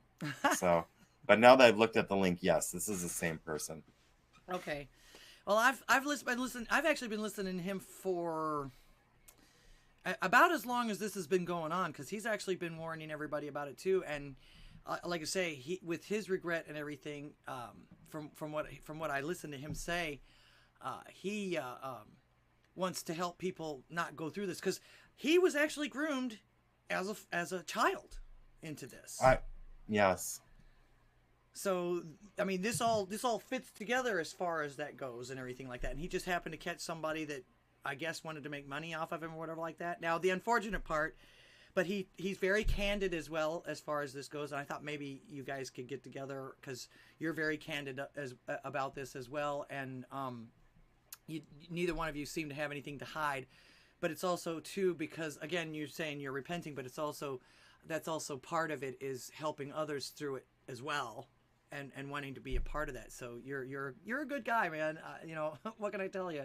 I can't imagine how anybody would not want to be your friend or be, you know, cool with you, no matter what your personal life is, because you know, and it's like you said, you came over to this side because of the fact that that's all that other side is superficial, how you look, how you fit into whatever, no matter what they say. And if you go against it, then, you know, I don't understand how they can, I get tired of that side speaking for us, because they don't know shit. I will tell you, they kicked me out, and they're like, well, have fun. You know, it's like they took delight in kicking me out of the community. And it's not like I didn't have anywhere to go. It was just that the vitriol, the hatred, when I stopped complying with the progressive mindset, and I started pointing out the flaws in what was going on, and they're like, well, you sound like a conservative. And I was like, well, I might have some traditional values. And they're like, well, traditions are over. It's like, we need to move forward. And I'm like, I don't think we should, though. It's like, I don't think that this is good. I don't think this is good for society in general. That goes with my concept. Don't fix it if it ain't broke. Well, I guess that's where I was going, and they were not having it. Everything that ain't broke because they don't like it, or they've decided that. And here's the best part, the worst part about people on that side to me is the fact that they decide that this is good for everyone else, but you'll be damned to find them doing the same thing. Well, you know, I wonder about that sometimes. And I found out about this when I was doing a performance at the Gay 90s. And I was up there on the stage, and I was, as I was like waking up a little bit, my act started taking on a more conservative tone. And it was that final night when I was like performing, because I never performed again after that, because I was asked not to come back. I raised too many controversial questions about what was going on in society. And after that, it's like, get the fuck out. That's terrible. I'll say that's not a good way to live, and I never could understand. Well, of course, I was always taught that you get more flies with honey than you do with vinegar, as far as that goes. This is another thing that I can't figure out, that, you know, they want you to go along with them, but if you don't, they treat you like shit. And it's like, well, how is that making anybody go over to your side when they know that you're just going to abuse them. That part is a very slick mechanism, I must say. The thing that got me about that is that for like decades prior to that, they said silence equals death. You know, you need to like speak your truth and stuff like that. And so I was trying to warn the community of what was coming, that we were being used as commodities, that we were being used like Will and Grace, that whole entire fucking sitcom was nothing but a grooming tool and stuff. Not to go off topic, but that's what lost me my my popularity in the community, is that I started realizing what the fuck was happening at a corporate level. And the pride was becoming way too long. I mean, for fuck's sake, we went from one fucking day to a weekend, and then before I knew it, it was a week, and now it's a whole month, and then it seems like now pride is like every fucking day. It's like, geez Louise, can we have like, you know, a day without the fucking rainbow being shoved up our ass? Of course, pride is one of the 7 deadly sins as well. Oh, right, right. So, yeah. Yeah. Anyway, I hope I didn't derail. No, let's see. Let's see. I'm trying to go through I'm sorry, guys, on the chat. I'm so enthralled in the conversation here that I'm not ignoring you guys, but actually, you guys go so fast I sometimes miss them before I get a chance to read them. Let's see. Super Trucker says, had to fight with them for a year. Finally, gave it to my mom. Now she feels better. See, I came in the middle. I always come in the middle of a conversation too. Hippocratic oath is an oath made to the old gods, demons. I always thought that Space Cowboy said that. I always thought that was the one of the original oaths to do no harm as a doctor, something like that. Actually, have you heard the new Hippocratic oath? Basically, it's all about. It's all. Oh yeah. It's there's a video about it. I'm not sure exactly. It was some graduates that were graduating over the spring from medical school. I'm not sure which one, but it was all about equity and equality and BIPOC this, and make sure that we don't tend to anyone over, that would induce white supremacy. And it was all the woke ass buzzwords of bullshit. It had nothing to do with medicine anymore. In fact, I'm seeing more and more articles of these people working in these hospitals that if they don't have the right pronouns, or if they make fun of your pronouns, or if they are white, or they, if somebody that they decided that they don't like because of their political stance or whatever like that, they're not going to treat them, or they're going to treat them horribly, or they're going to mistreat them. Mm. So, yeah, there's another good reason not to go into any of these damn establishment hospitals, the doctors, because not only will they fuck you over, but they won't tell you about it either. They'll lie to you about it as well. Or they might just come out and just do it. In fact, one chick, she should have been fired. She just got suspended, but supposedly she got on TikTok or something and was bragging about the fact that this white guy had the nerve to ask her about her pronouns, or say something to the effect that no shit, because she was she, her, and she's a girl. And she purposefully, when she was taking blood, poked him a bunch of times to try and hurt him. In other words, she purposely did her job poorly because this guy was had said something about her pronouns. You don't need that when it comes, you're already going to the doctor. You're already either ill or scared or broken bone or something, like you don't know what's going to happen. You don't need that shit on top of all of that. And I wouldn't put up with it. In fact, I would be screaming bloody murder. Hey, I want to see whoever your fucking supervisor is or whatever like that. I'm paying you here, So, yeah, let's see. Salty Matt Jameson, that foot needs to come out of your ass. I just wonder what the fuck happened to the guy who put it there. Don't get to see a leg sans body sticking out of someone's ass. I'm sorry I missed that conversation. That's a colorful image. Let's see. Dr. Lizzie, please assist in this procedure. Jameson needs a foot removed. Oh, okay. They're messing with him. Okay. Okay. Let's see. Lizzie says, that's like those CGNA or whatever. Those anti-CGNA headache shots. The cheaper ones have more humanized mouse peptides or whatever, and they have the most reactions. And those things are mRNA shots that have a cytokine storm just like COVID shots, AMD guess which ones the insurance wants. Oh, of course, the ones that are gonna hurt you the most, the ones that they make the most money off of. Let's see. Lord Slade says, no worries, this is Kevin's night in here. I'm glad you two are engaging so openly. Well, thank you. Hippocratic Oath. I swear by Apollo the physician and Asclepius, and I can't read those words, and Panacea, and all the gods and goddesses as my witnesses, that according to my ability and judgment, I will keep this oath and this contract. Oh, is there more? No, okay. There was a colon after that. I thought, oh shit, there's gonna be a hole. All right. Still good doctors out there. My doctor is a Christian. Yeah, I'm not sure. I think my doctor is related to Dr. Wen, that lady that you talked about this morning. That yeah. She literally was getting on. In fact, I almost made a video, a montage, because she'd get on CNN and she'd get on MSNBC, and she was actually one of the ones that was telling people that we need to make it difficult for unvaccinated people to live regular lives. Yes. And I was like, you fucking bitch! Who the hell died and put you in charge of this? And I thought, oh shit. And I looked at, and I thought to myself, God, my doctor's name is Wen. I wonder if they're related. Holy crap, I got a cardiologist that feels that way. I think I'm going to find somebody else. I just find it very apt that you brought that up about how she did say that we need to make things very uncomfortable. And now that she's changed her tune, oh yeah, now that she doesn't want to subject her kids to this after she's found out the truth.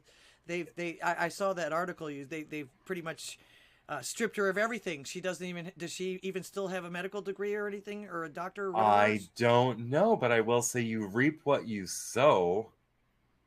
Well, it's just another example of she was going along. It's the same thing that happened to you. She was going along with the program, and all of a sudden her eyes open, and she's like, no, no, no. And they're like, see ya. Yeah. Yeah. They ruin people's lives for not going along and towing the line. That's the kicker to all of this too. And I like I say, my heart goes out to you, because I know that you were talked into this, and it seems like you were almost forced into this in some aspects. They're actually now trying to force you to stay this way. That's an interesting aspect to look at. There is that now, let's say they have not had my blood drawn for over 2 years. They've been prescribing me a number of medications under no supervision whatsoever. And now the moment I am detransitioning, even though that's a misnomer, you can't really detransition. All you can do is change up. Now they are requiring that I come into the actual building, where before they just drew my labs in the parking lot. Mm-hmm. Now they're making it so I have to go against my cultural values and core beliefs in order to appease them. And I know where this goes is once they get me in a mask in that building, then you need a test. Now you need a shot. And I'm not stepping foot in that building. Do you think they might try to kidnap you, sort of like? I don't, I'm not to that point. I'm not to that level of anxiety or paranoia, but I will say this. It has been shown that the mainstream media, along with our current government regime, is not supportive of what I am talking about. Right. And they will, I don't know, that one Navy SEAL, I don't know what's going on with him. He's got a book deal. Okay. I don't know his story. I haven't read his book or anything like that. I'm choosing an organic route. Yeah. I don't want to be known as that ex-tranny who with a book deal. I don't even care if my name isn't even spoken.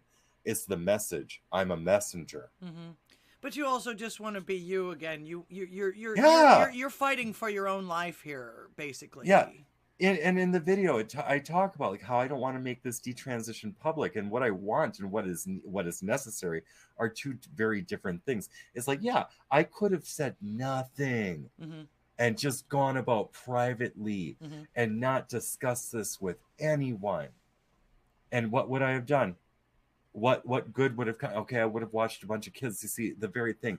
My core values.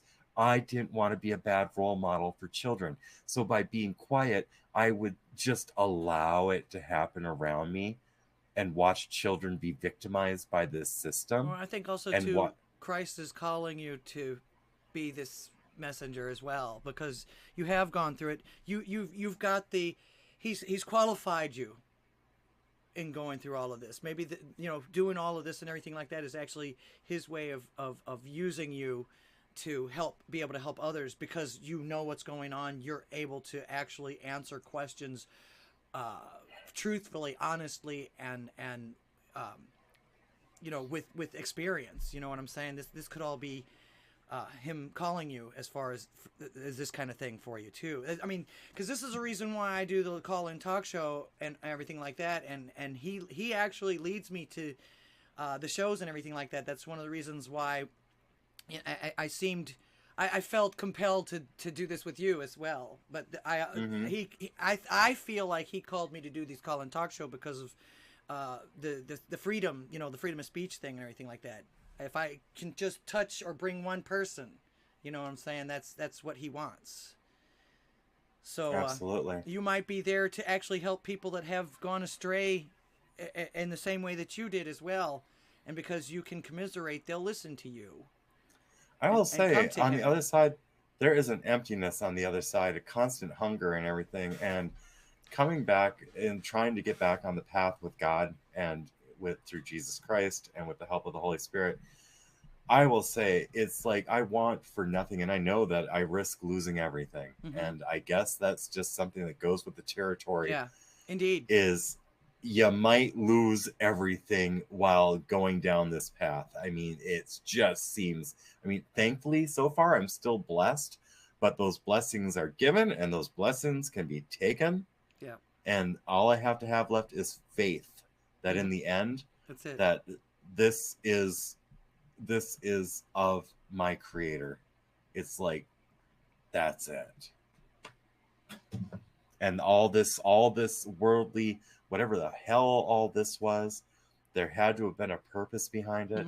And it's a spirit. I believe it's a spiritual battle. I believe that we are now currently seeing the manifestation of demons. It's I don't think it sounds crazy anymore, because I'm looking at what the hell's going on, like what our mainstream is trying to tell us, which is righteous and just. We have a fucking sitting president telling us that putting children in surgical situations and changing their very physiology and hormonal structure is the moral thing to do. No, that's a perversion. Not by any means at all is it moral. In fact, it's one of the things in the Bible. Reverend Rant talks about it each time he does his show about the millstone. Yes. Better to put a millstone around your neck and than to hurt one of his lambs. Yes. His children. So yeah, I think maybe, like I say, since you have repented and you are doing this, I believe you're being called to help others as far as this goes too. Because I've seen a lot of people. Because you say that you say that you feel handicapped now as far as that goes. I understand that. But I've seen have you seen that one guy that has no arms and no legs? He was born that way, but he's like one of the top. He's got a great family. He's got a beautiful wife and everything like that. And he does speaking. He does the speaking and everything. Like he's one of the top. Not even self-help, just what do you call that? So much things going through my mind. But I find there's also a blind woman that does this, and there's motivational speaker. Yeah, there's also a blind woman that does it, and there's also an abortion survivor that does it. Now that's something. Okay, I have been exposed and met plenty of amputees or people born without limbs and thalidomide babies from Canada.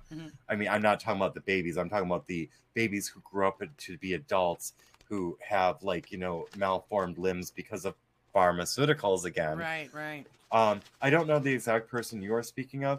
However, in my lifetime, I have met quite a number of people who have physical absences or malformations, which they have overcome in their life, and mainly because they were born that way, and because they had a really good support system. I don't see people trying to, okay, I'm gonna segue a little bit, but it might actually make sense. I don't see people trying to pin limbs to these limbless people who are capable. When I'm talking about being more disabled, I'm talking that I put myself into the hands of people I trusted in a medical situation. And the people who were supposed to keep me healthy further disabled me. Right. And use pharmacology to say, oh, well, you know what, we have drugs for what has happened to you, when they should have known better to not do this to a person. Right. Well, so again, I guess it's all that they can go back to. That it's all about the bling bling. It's all about the money. They don't really give a shit about the person themselves. And like I say, I could tell that from the video that you had put up that she is a robot, pretty much, with this. It literally sounded like she was, she might have had the compassion, or she thinks that she has the compassion, but a majority of the stuff that she was telling you about and talking to you about was either she was getting you to deny, trying to get you to deny some of the things that you were feeling, and the other responses just seemed very programmed and robotic. Like, this is how it is. There's no deviation. There's, let's get to the bottom of this. There was none of that. Did you hear the part? Okay, one part was she likes to handle these things very quickly. The other part was where I said, doctor, when I was talking about other people going through what I'm going through, and I said, doctor, are you ready for more people like me to come through your office? And she's like, oh, I have endless space for this. It's like, oh, and then this. That just sounded like something that was rehearsed in a way. It's sickening to hear somebody who is supposed to be a professional in mental health say, oh, I have limitless capacity to take this on. It's like, you shouldn't have that many people going through this. If you're part of the gender affirming care team, right, you should not want this for your patient. And then the other thing that wasn't in that video, but it's in another appointment, she just flippantly says to me during our thing, well, where would we be without human suffering? And she actually says it with a smile on her face. Now, granted, you guys aren't getting, like, when you watch that video, you're not getting most of the appointment because you're missing everything that's going on behind the blur. Her facial expressions. Yeah, you're missing all the facial expressions. Now, 45.1 Actual, on the other hand, he got to see the unedited version. So if you ever want to know what's actually going on behind the scenes. I think he's online. Oh, thank you, 451 Actual, for the library coin. Like I say, I'm not ignoring you guys in the chat. I really am not, but this is very enthralling, and I'm not a very good multitasker sometimes. But I also wanted to make sure I've got my full attention on Kevin. This is his show tonight. Laura? Yes. Do you mind if I take like a 5 to 7 minute break? Actually, it's 9 o'clock. Is this the end of your show? My show is actually kind of over unless everybody's, because everybody's still here and everybody's still enjoying this. If you want to talk for a few more minutes. Well, any more questions? That's fine. Go ahead and if you want to take a short break, I'll go ahead and talk about our little gotcha from 45, the actual 45. All right, I'll be back in like 5 or 7 minutes. Okay, go right ahead. Thank you. All right. Anyways, actually, this is one of the things I wanted to talk about also, too, real quick. It seems like Mr. Trump pulled a fast one on us today. I noticed a lot of people, it was like, Twitter's been a lot of fun, but it's also still AIDS as far as that goes. But this particular one was a lot of fun. And actually, a lot of people were complaining, oh, how dare he come out with this? This was just so lame. How come this was the big announcement? And then he came out with the actual announcement with with his program for the First Amendment, which, hallelujah, that's my bag, of course. I'm glad that he's addressing that, but a lot of people are fussing about this. Oh, he's done for. Nobody should have let him do this. But he accomplished the exact thing that he needed to accomplish with this. he did out the FTC thing with the, you know, paying the money, and actually you're getting a prize if you know, you could actually get a prize. This is actually a fundraising thing, but we used to praise, everybody used to, oh, what a prank, what a horrible prank and everything. We used to praise him for that. We used to praise him for the pranks that he used to call to do. In fact, does anybody remember when he first got in office? You know, they were always real nya on him. They were always on him like flies on shit. The press and everything like that.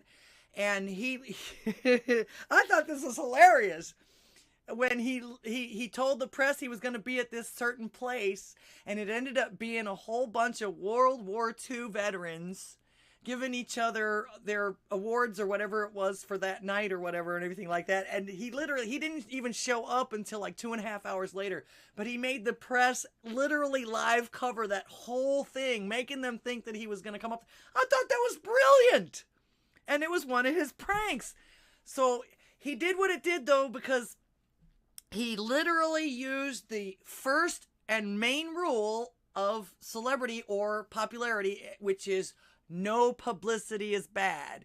So he put out that cheesy. In fact, me and Styx Hexenhammer both were like, please let this be a spoof. This has got to be a spoof. This has got to be a troll. And it ended up being a troll. But what it accomplished is he had absolutely everybody from all sides, even on Twitter. Twitter was full, even though he's not on Twitter, but Twitter was full of nothing but that everybody was commenting on that corny FTC commercial where you could buy his pictures or whatever like that for $99 or whatever like that. But also, too, you're actually getting something for your money. Not only are you getting the FTC picture, but you're getting a chance to, like, go to dinner with him and stuff like that. And that sounds like a cool fundraiser to me. But, like I said, he got absolutely everybody's attention. I'm talking everybody. I mean, Cernovich was talking about it. Everybody. The entire feed. In fact, it was one of the most popular trending things was the big announcement. They were, oh, man, who was it? Tim Pool was laughing at him. I mean, everybody, all the blue checks, everybody was laughing at him. But he did what you do when it comes to getting attention. He had absolutely everybody talking about him. And then when he came out with his regular thing, everybody was like, oh, phew. But it saddens me to see how fast that a lot of people were getting ready to turn on him. I was going to say, even Salty Cracker was like, oh, man, I can't believe he did this and everything like that. And then he came back a little bit later and said, oh, I guess he did a gotcha on us or something like that. So, but yeah, I was talking about how everybody was mad at Trump for doing this thing with the FTC announcement, this great big announcement and everything like that, and how lame it was. But I saw exactly what he did. He got, and totally everybody was talking about this, and then he brought out the actual announcement, which was the course that he's going to go when he gets inaugurated for reinstating the First Amendment and things like that. So I think that was fantastic. Like I say, a lot of people were, oh man, how dare he do that to us? But he's just letting us know he hasn't changed, no matter who demands him to change the way he is. He pulled a fast one on us, just like he's always done, and just like we've always praised him for when it was against everybody, when it was against the other side. I was reminding people about when he was first in office, how he told the press that he was going to be at this place, and that ended up being 2.5 hours of the World War II veterans giving each other awards. Real boring. Oh, yeah, I heard it all. I have my headphones on. Okay. I thought that was hilarious. And somebody got on Twitter and said, oh man, how dare he do that? And it's like, oh, no. Don't. You guys used to praise him for this shit. Don't go there. Don't go there. He's just letting you know that he's not changing for nobody, not even us. But I thought it was brilliant. Now again, the FTC was lame and everything like that, but I thought, oh no, this has got to be a troll. And when I actually watched the FTC, the difference between the two videos, the advertisement video when he was selling the pictures seemed scripted and even kind of forced. He wasn't himself. He was almost kind of, too nice, almost like somebody had given him, he was like real mellow and relaxed, but he was also not as confident as usually when he's getting on camera and he's talking about this stuff. And then when he got on camera and talked about this thing that he wants to do once he gets inaugurated, it's like, oh, that's more like it. That's the Trump I know. That's, because we're going to do this and we're going to do that. He was all confident, and you could tell it was coming from him, not some script or something. So I was like, but nobody caught that. I was like, in fact, Sticks Hexenhammer and I were the only two that were like, oh, this has got to be a prank. This has got to be a prank. And we weren't wrong. But I mean, you could, if you were paying any attention to the two different videos, you'd know. I was like, it's like, oh, please tell me this is a prank, because it didn't seem like him talking on when he was doing the FTC commercial. So, or whatever those things are, the pictures. Oh, the NFTs, non-fungible, NFT, okay. non-fungible token. Oh, okay, NFT. Yeah. Okay, let's see. I was gonna say, I think I had one more question, but I'm trying to remember what it was. I mean, because you had that video was an hour long. Yeah. And now she made another appointment with you at the time. Are you going to go to that one? It's already happened. Oh, I've already had like 2 more appointments. I'm deciding on whether or not to actually put those appointments out. It's they get a little to the point where I'd have to do too much editing to not dox individuals. Oh goodness, okay. Yeah, so the next 2 appointments it would be I'd probably have to chop it up so much that it wouldn't make sense if I were to put those out.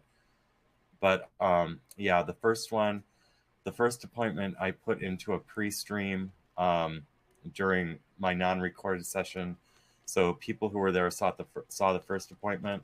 Mm-hmm. The second appointment was probably well, I wouldn't say it's the most powerful, but it definitely covered a lot of the topics I'd wanted to cover while getting this information out to the public. And so yeah, that's why I published that second appointment. Okay. Now you mentioned also too that in some of your videos and thing, and I think you mentioned it, this morning, Epic Times. The Epoch Times. Are they you say you have someone interested. Are they actually working with you? Have they sent you questionnaires? Have they contacted you? Or they're working with me right now. Oh, okay. So you're in the middle of. What are they doing? An article, or are they doing a feature? Are they doing a long? I don't know a series, or I don't know exactly what they're doing at this time. Currently, they're reviewing the information. Mm-hmm. Now I'm gonna use that plural there. It's just one individual, but I don't want to sense. Well, how do I say it? It's like I don't want to disclose who by any shape or form. It's just a journalist from the Epoch Times. Did they contact you, or you contacted them? They contacted me. Oh, that's awesome. That's very awesome, actually. Yeah. Have you ever thought of talking to Blair White, or again this other gentleman that you the Walt guy? I like Blair White, and because she could bring a lot of it to people's attention too. She's actually, even though she's trans, she's very straightforward about telling people, hey man, I'm still male, but this is how I want to present. I mean, seems very comfortable in what she's doing, but she's also bringing to life, like she had that person I told you about, that the female to male that's been on it for 5 years and now has the male pattern baldness. Yes. She had her as a guest on her show. She's actually pretty controversial, and like I say, even as a trans person, she doesn't believe in the rhetoric and all the stuff that they're trying to push on people with regards to doing this in the first place. And she's especially adverse to kids. She will always point that out. In fact, she has called out people like Odysee and others that have actually gotten caught, a lot of YouTubers that have actually gotten caught grooming kids or just soliciting kids. Yeah. Blair White, I like her. I like what Blair is doing. Mm-hmm. And at the same time, I abide by the stay in your lane type of thing. We're not the same age by any stretch of the imagination. Blair is going to discover later in life what's going to happen, and I can appreciate Blair, and I don't see anything really wrong with what Blair is doing. However, I don't think that Blair and I would gel quite as well as some people might expect because of the age difference and such. And when I'm speaking to a person, I want to be able to connect, and I don't think that getting with Blair would have the desired effect as far as the message. Blair, in my opinion, is pretty sensational, and I'm not saying that Blair is bad is a sensational in a bad way. I'm saying that Blair is sensational. Mm-hmm. And I don't want to really attach to sensational. I want to attach more to real. Okay. And Blair has not had all the things that I've had done, nor have I had all the things that Blair has had done. So I've seen the people Blair interviews, Mm-hmm. and I've seen how Blair interviews, and I'm not into that particular kind of it. It's real, but it's also sensational, and I'm not about that. I'm about raw. That is actually one of the things about, like I say, trying to get out there. No publicity is bad when it comes to that kind of thing, but and I know, I realize that that's actually a part of the allure, because you know you got to get people. You got to get people to watch you and everything like that. I mean, it's the same thing with Alex Jones, as crazy as he is and things like that. But that's part of the show business of it. But I like what she does because, again, even as a trans person, although I don't think she's had the same surgery that you have. That's what I'm saying. It's like we don't share the same path. Okay. And then also Blair tends to edit the videos. I deliver everything raw. I prefer to have people who aren't going to edit and clip the videos. Mm-hmm. And I don't believe I've ever seen you edit and clip your videos post-production. Nah. I believe that what we're doing now is exactly what people are going to see in the future. Mm-hmm. And that's what I gravitate towards, people who aren't into post-edit effects and such. Blair is running a business. True. I'm not. Yeah, I was gonna say my only point on this, like I say, you're trying to get with the youth, and her at a younger age would actually be able to probably associate this kind of thing to the younger people, maybe warn some of the younger people as far as that goes. Another person you might want to, who was it? There's a couple of people out there that would probably, Odin's men might even actually, you know him? Oh, the veteran? Yeah, he's the one that does all the TikToks. In fact, he is one of the ones that's really against this Mulvaney person. Yeah, that Mulvaney catastrophe is an absolute nightmare, I must say. I don't know Odin personally. However, I've watched plenty of Odin's men's content, and I really appreciate him as a content creator. Mm-hmm. I really appreciate his stance. Right. He seems pretty raw. And it's also, like I say, these are bigger people. I mean, I've got 38 people on the I think it was 38 when I looked at a minute ago. But that's not a huge audience for what you need to, you need to get out there. Okay, I've got 27 people now. And again, I appreciate y'all being here tonight.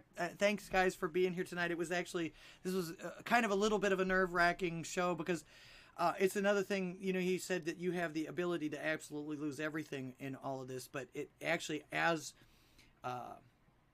the kinds of content creators that we all are, we all have that ability. They all have, that can happen to any of us.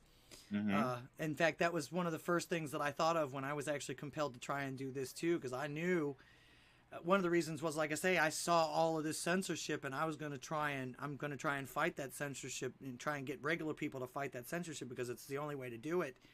But I know that if anybody ever gets a hold of me or tries to whatever like that, they're going to try to do the same thing that they did to Elon Musk.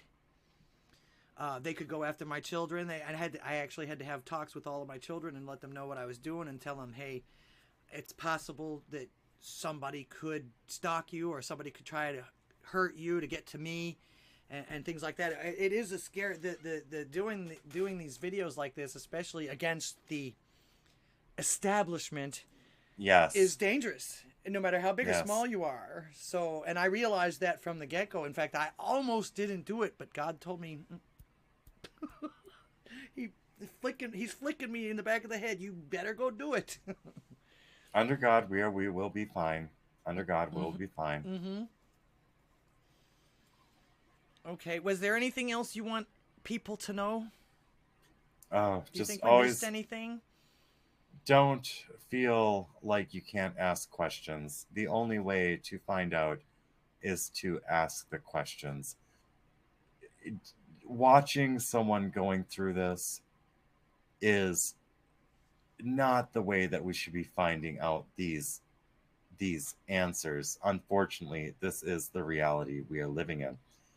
My message is to any young ones who ever come across this: learn to love yourself. It doesn't take a scalpel and drugs to become who you want to be. You don't need to be that radical. Just start by loving yourself. Yeah, well, I remember during puberty and all of those times too that there was people have all kinds of doubts when they're going through puberty, because that's, you get the flush of the either your testosterone or your estrogen, and you're not used to it, and you're still a kid, you don't know a whole lot of things and everything like that. I actually do understand how easy it is to actually target these folks when they're that confused and try to make something like this happen. I mean, and I remember being a kid too. I did stupid things when I was a kid. Almost shot somebody when I was a kid. So, but you live and learn. That's, I say, kids don't know anything. They are born empty vessels. That's the reason why you have parents. That's the reason why you need schooling. That's the reason why you need to learn all of this stuff. You come into this earth as an empty shell, and then you have to learn how to live, but you also have to learn how to find yourself as well. And it's an extremely difficult process. Life is hard. No matter how blessed or how much money you might have, everybody ends up having to go through the same mental crap, the same, even as you've seen some of the things, even with the richest girls in the richest schools. In fact, that one journalist that keeps getting called out because she'll dox somebody and then scream about being doxed herself. Even she talks about how when she was in this $90,000 a year school that she wasn't a part of the mean girls. They had mean girls there. There were still people that thought that they were better than her, even though they were rich in their audience. So life is hard. Life is fucking hard, and it only gets harder when you do something like this. Am I wrong? Life presents a certain number of difficulties and opportunities to overcome those obstacles. It's not supposed to be easy. If you're having an easy life, eventually you're going to be presented with an obstacle. And if you haven't been properly, hardened in life, you're going to have a really bad time when that opportunity arrives and presents itself, I must say. Now, you're right. Love you going to do drugs. Oh, going to doctor hugs. Okay. Wow. I am so dyslexic sometimes. Let's see. Lizzie Longshost says, Kevin, when I mentioned those two books earlier, because I was thinking, I wonder if it discusses this topic in the books in the Fox Ladies video. Oh, yes. Which she was called. Yeah.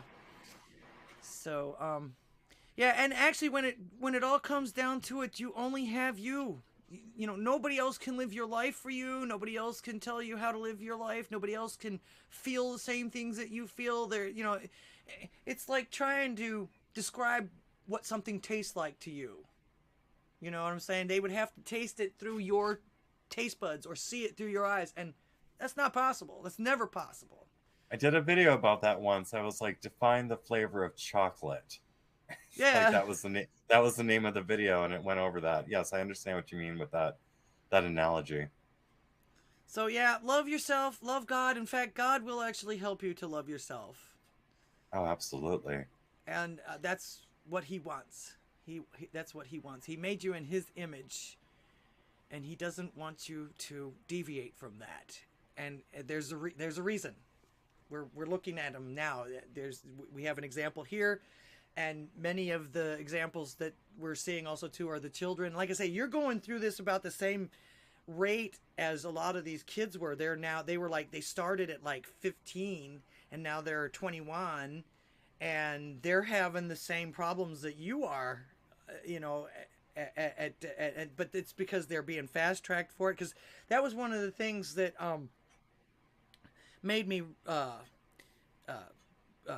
believe that Walt guy, that doctor, is the fact that back in the 70s, when you went through this, you had to go through extreme rigors. I mean, you went through years of mental therapy as far as this to make absolutely sure that this was your problem. But then before they would even think of doing any of the surgeries or any of that, you had to live as the opposite sex for, I think it was up to 2 to 5 years to 7 years. It depended on your mental stability and everything. So he went through this. He went through rigors and rigors and rigors for years and years and years and years before he even had the surgery. Right. And still regretted it. And then went on to be a doctor and found out that this was something that was actually implanted in him years ago. Actually, that was something I wanted to ask you, Lizzie, but you actually kind of sort of answered it. It didn't seem like you had an abusive childhood. Oh no, I did. Well, I did. And that's where the borderline personality disorder comes in. Not from your parents, though, maybe? Oh, no, it was, my parents were young. I mean, my mother got pregnant when she was a senior in high school. And my father, they're still together. He came back from the Vietnam War. Oh. And one thing led to another. And I guess in the back seat of some really cool car, apparently. But yeah, that's where I was like conceived, and then I graduated with my mother, and then I was there at the wedding inside the womb, and then 3 months later I'm born, and we're talking about some stressed out young adults, and with an unexpected pregnancy, I guess. With an unexpected pregnancy, yeah. And it was pretty damn stressful for them. So it wasn't exactly peaches and cream, and there was some abuse, and that ended up manifesting as borderline personality disorder, which is another thing which wasn't really considered during this whole process of gender affirmation. The self-destructive behavior was stemming from borderline personality disorder, which I had already been diagnosed with years before the same therapist who diagnosed me with this mental axis then goes and says, oh, I think you might be transgender. So there you go. It's like, take a person who's self-destructing and give them over to a person with a scalpel to further mutilate their body. Yeah, you had mentioned earlier, and this was something that I was going to talk about. Somebody had said this on the chat earlier. You had mentioned earlier that your therapists and all of these people were male up until the transition, or up until that they decided that you were trans, and then all of them turned out to be female. In fact, I don't remember who it was. It might have been Space Cowboy, or it might have been Super Trucker, said something to the effect that these were all men haters. These women, they're all men haters. They couldn't wait to cut your dick off. Well, as you may have heard in the appointment, my therapist, for some reason, decided to share with me that she's bisexual. Oh, I didn't catch that part. So I don't know if they hate men, but they sure as shit were okay with signing off the paperwork. So I don't know. Maybe they are. Or maybe they were trying to set me free from male bondage or toxic masculinity, or something like that. Because currently in the mainstream, they're trying to push this whole thing that testosterone is toxic to men.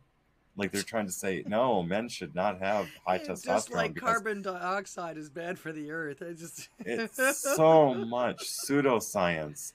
It's like they just want a country of weak individuals with no drive and no passion and no ambition. Well, that's one thing they didn't remove from me. It's like it's kind of hard when you fuck someone over, regardless of their hormonal state. A person knows when they're fucked over, and anger doesn't require passion. Right. It's like, and now I guess I'm operating out of anger, but at the same time, I shouldn't say but, I will say operating a little out of anger and out of righteous anger, I must say. Indeed. I agree with you on that wholeheartedly. Well, let's see. Space Cowboy says, he is amazing. He is so upset about children being transitioned. Been fighting it for years. Buck Angel. Are you familiar with Buck Angel? Kevin, have you watched any Buck interviews? Yeah, I'm familiar with Buck Angel. He's a female to male. Actually, Buck Angel, if I'm not mistaken, bald head, beard? Adult entertainer, yes. Oh, okay. Basically, and the thing about them is that they're happy with their transition, but they also are acutely aware of their dysphoria as well. Yeah. In other words, that hasn't been brushed to the side for some whack job. You know what I'm saying? They know that they have this, and they're actually being treated for it, and their transition is actually the thing that made them. But they still are appalled at the fact that this is being pushed on children as far as that goes. That's why I say it's one thing for once you're an adult, 18. Once you're 18, in fact, that was my mom. As soon as you turn 18, I'm kicking you out of the house. You're an adult and anything like that. It's one thing, but then to push it on 15, 16, somebody that's so confused at that time because of the hormones that are rushing through their bodies naturally to begin with. Yes. And then, of course, a lot of them also, too, I'm sure that a lot of them, they're sexualized in that way, and they're confused in that way, because I've also heard a lot of them come and say that, yeah, as a child, I was sexually abused. I had an uncle, or I had a stepdad, or I had a dad, or and the mom was ignorant or whatever like that, So, a lot of them are saying that they were over-sexualized at the time even. And some of them will tell you that they've been watching Prawn since they were like 10. Now these days, that's very, very available. When I was younger, you'd have to sneak into your dad's paper bag to go and find a Hustler or something like that. Under the mattress or something, yeah. Yeah, I never went under my parents' mattress or anything like that. But I know what you're talking about. But no, back in those days, the prawns were kept out of reach of children in all aspects, and now it's readily available to any youth to just look it up. Unless you got parental controls, but even then, it's real hard to do. Yeah. Yeah. That comes from parents not spending enough time with their kids. They don't know what their kids are doing, and it started. Unfortunately, it started with us latchkey kids. But even when I was growing up and was a latchkey kid and watching my younger brother and sister at the time, this stuff never crossed our minds.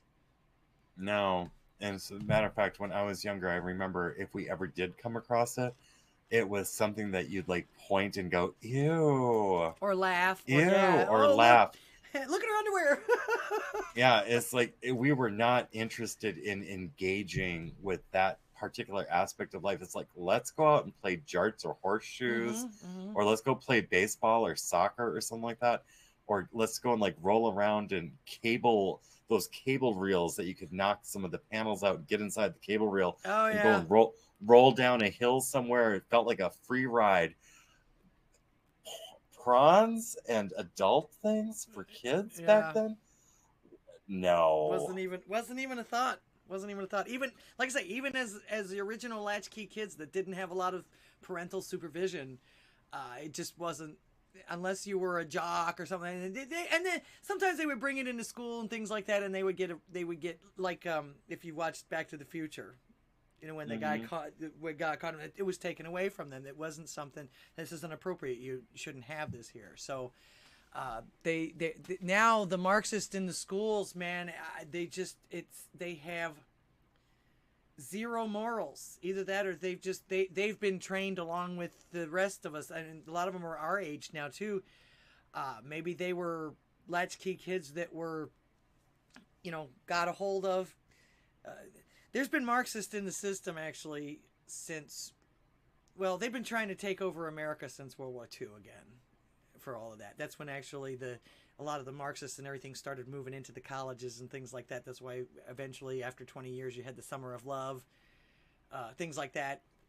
And you remember what the Summer of Love was, Ashbury Heights and all that, the 1969 with the free love and all this other stuff. You just do anybody or any. It was the original hookup culture, basically. Yeah, we didn't do it online, but you see a girl across the room and then you go hook up. It was, like I say, free love, barefoot, hippies, flowers in the hair, Woodstock, and all that other stuff. Yeah, and what do we get for that? We get chlamydia outbreaks, syphilis outbreaks, HIV pandemics. We get fucking herpes all over the place. And now what? How long did monkeypox or mpox last before suddenly that just went away mysteriously? Watch that resurge later when it's convenient. Well, now, weren't they at first said that anybody, it actually sounded almost exactly like when Fauci was talking about the AIDS at the beginning. Remember, he started out with, you can get it through casual contact and all that other, and they found out real quick that was a lie. It was almost, the pox are almost spread like the AIDS was. Yeah, great man there, hey, Fauci, going and saying that all that stuff and not taking into account, people don't talk about all the people who were killed because of that rhetoric Fauci was putting out with, who was that other doctor? I think it was like Gold something, but people died because of Fauci, not because of a disease, but because of the stigma he put out. And now he's doing it with the unvaccinated. If you're not vaccinated, you're a danger to society. Yeah. And now he's doing that same psychological operation. Fauci is nothing but a fucking rat. I believe he's one of the demons. I really do. If he's not, it's something has entered him. He is the debris left behind after a demon wipes its ass, is what Fauci is. That clinging piece of shit on a tissue is what, that's Fauci. Okay, I don't have a very high opinion of Dr. Fauci. Not me, B says, monkeypox lasted until people started figuring out it was exclusively transmitted sexually and that dogs and kids were getting it. And how the hell were the kids getting it? How in the hell were the dogs getting it? Oh, Lord. God. But yeah, exactly that. Oh. I think that might be the reason why they're hiding it, because it's another proof of pedophilia. Well, I could see how a dog might be getting it, because if a person has eruptions on their skin and if a dog licks the wounds and then the dog licks its anus, that would be an entry point, I imagine. Or even just the oral. I mean, I'm getting pretty graphic on this. But I'm thinking, I want to believe that no one was out there actually screwing the dog. I want to believe, I know that people do it. I want to believe this wasn't the case because it disgusts me. Oh, I was gonna say the couple that particular newscast came from, they seem to be proud of it. So I think they were. They didn't deny it. Put it that way. They didn't deny it. So gross. Yeah, definitely gross. Although, like I say, they could have not been doing the dog. They could have actually put some peanut butter and had them lick, 'cause a lot of people do that stuff too. I wasn't gonna go there, but you went there. Oh, I will. I told you. Nothing's off limits. I know. I've seen too many things in my life, and I know reality. Oh, yeah. And I was gonna say, and it doesn't surprise me, because another thing that all of this is pushing is all these different kinks. It's okay for you to be crazy. It's okay for you to fuck in the ear. It's okay for you to, anything goes. That closet door needs to be put back on. I'm not saying it needs to be welded shut, but get the fuck back in the closet. Take your kinks and all that shit and go back into the closet. It's like the closet is where your kinks you should not. Kink should be for special occasions, not every day and out in everyone's face. But it also should be private too, because a lot of them are fucking very gross. private. Yes. Oh, just Like leave the kids alone. Like eating ass. Really?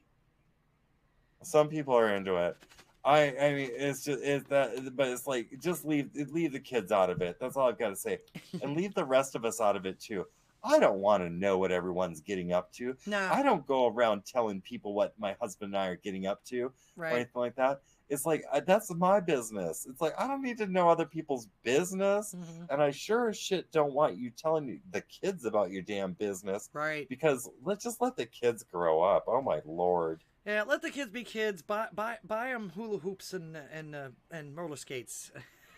And a freaking wood burning kit, and maybe a soldering gun or something, because they're gonna need to learn how to build all those freaking robots and do maintenance on them later. So might as well just get real good with a soldering iron.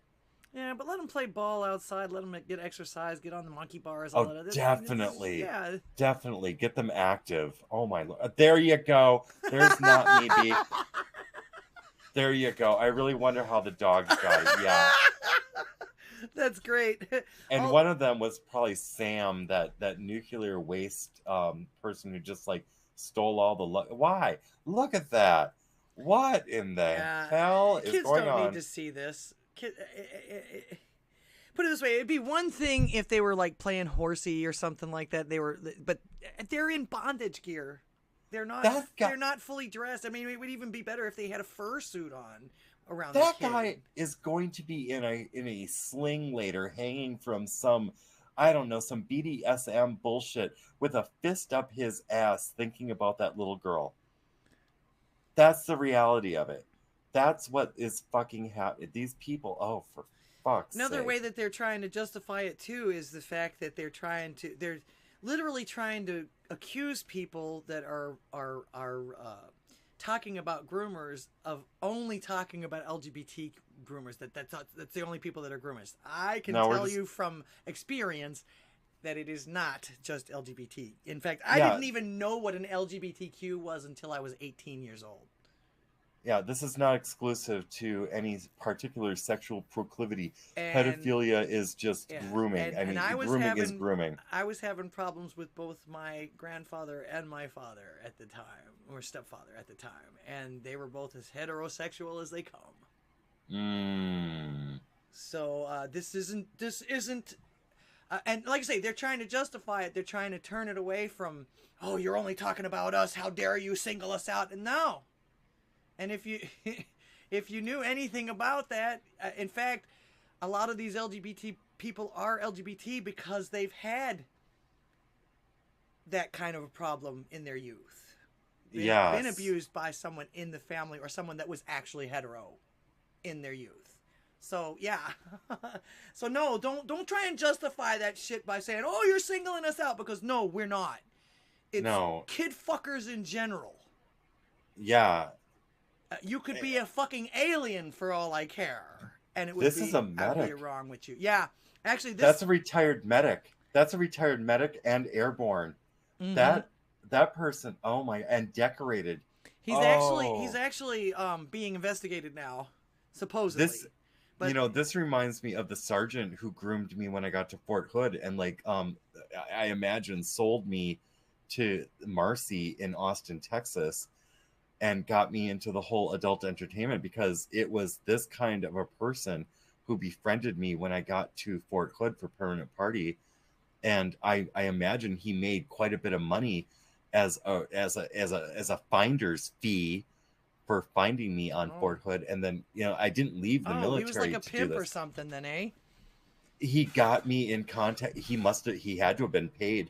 I mean, why else would he go? I mean, unless it was his thing to find young soldiers and get them into adult entertainment in Austin, Texas. But yeah, it was a sergeant in the military who got me into this line of lifestyle and shit.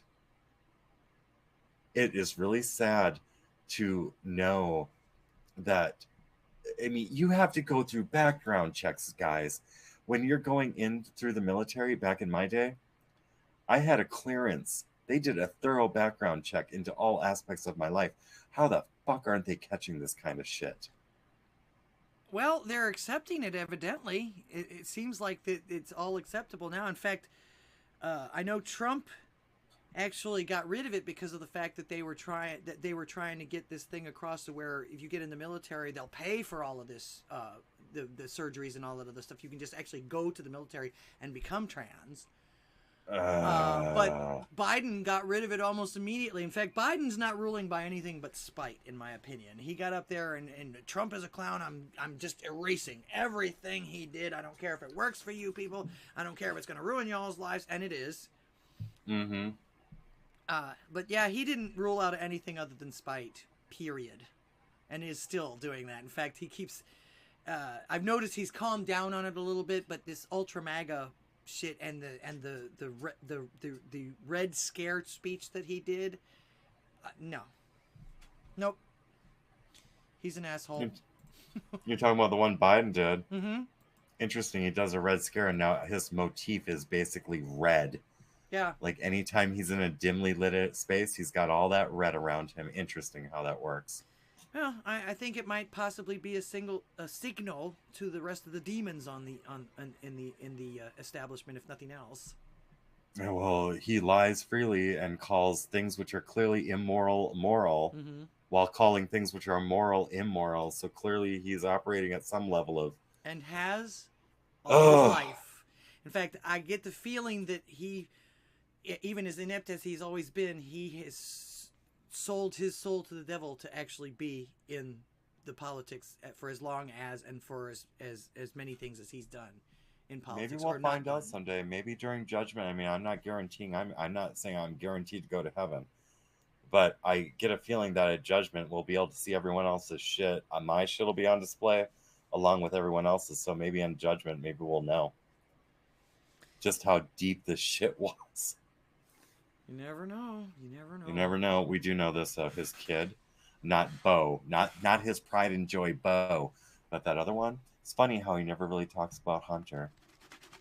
Except for that he's the smartest man that he knows, and well, he had a drug problem, but he's working on it, and that's fine and dandy, and that's great actually. Anybody that can pull themselves out of that kind of a problem is a very strong person. I just have my doubts. I don't think it's working. No, I don't. I think they're lying about that too. Yeah. Because I just read somewhere that he had to leave his Los Angeles apartment and he's now living back with his back with his father. I don't know if he's hiding from his baby mama or what. I just know what a drug addict like that smells like. And it's like the dude has not aged well. I mean, I don't want to get into the drama of it and everything like that, but for Pete's sake, it's like, can we have some kids? I mean, we've had presidents who have respectable seeming kids. What the hell has been up with these last few Democratic presidents where their kids are just trash? I mean, for Pete's sake, be a role model. Yeah. Ugh. Well, the Democrat kids seem to be like very, very entitled. They don't care about anything else and anybody else but themselves. I mean, Chelsea Clinton, first of all, I don't think is Bill's. Second of all, didn't they steal from Haiti to pay for her wedding to Soros's nephew or whatever it is? I've heard. I don't know, but I've heard. Well, it seems like it was like an $800,000 wedding or something like that. Well, look at what just happened, like with Macron and the United States, France and the United States, waiting to have this meeting, and one of the reasons why they couldn't have the meeting was so Biden could throw a wedding on, I think it was like the south lawn of the White House for his granddaughter. His granddaughter's wedding at our taxpayer expense was a reason to hold up international trade agreements. And yet we're sending all kinds of money to Ukraine for God knows what. People who wanted to have an orgy in case of a bomb. Yes, those people. It's ridiculous. Oh, my goodness. All right. Well, oh wow, we've gone almost an hour over, and I'm sure we're going into. I'm sure Rocky's like wondering where's everybody and everything like Well, that. and my bed is wondering where I am. You know, Laura, I am Oh, never did I up keep you up this too late. late? I'm so sorry. No, don't be. No, it's been a joy. It's been a pleasure being with you tonight. Oh well, thank you. I feel the exact same way, and I do appreciate you being on my show. Again, my stick is freedom of speech, and I can't think of anything more free to talk about than this right here, especially since there's so many people trying to come down on it, and your own community is not even there for you as far as this goes, you know. Well, I have a new community now, and it's with you guys. And I also noticed that you have something in Latin up there, and I believe that says to find peace, prepare for war. Yes. I think. Mm-hmm. Ah, very good. Yeah, what does it say? In fact, I can't see it. I had to take the flag down because it was bogging my stuff down for some reason. Sivi pacem para bellum. Mm-hmm. Yeah, that was who said that?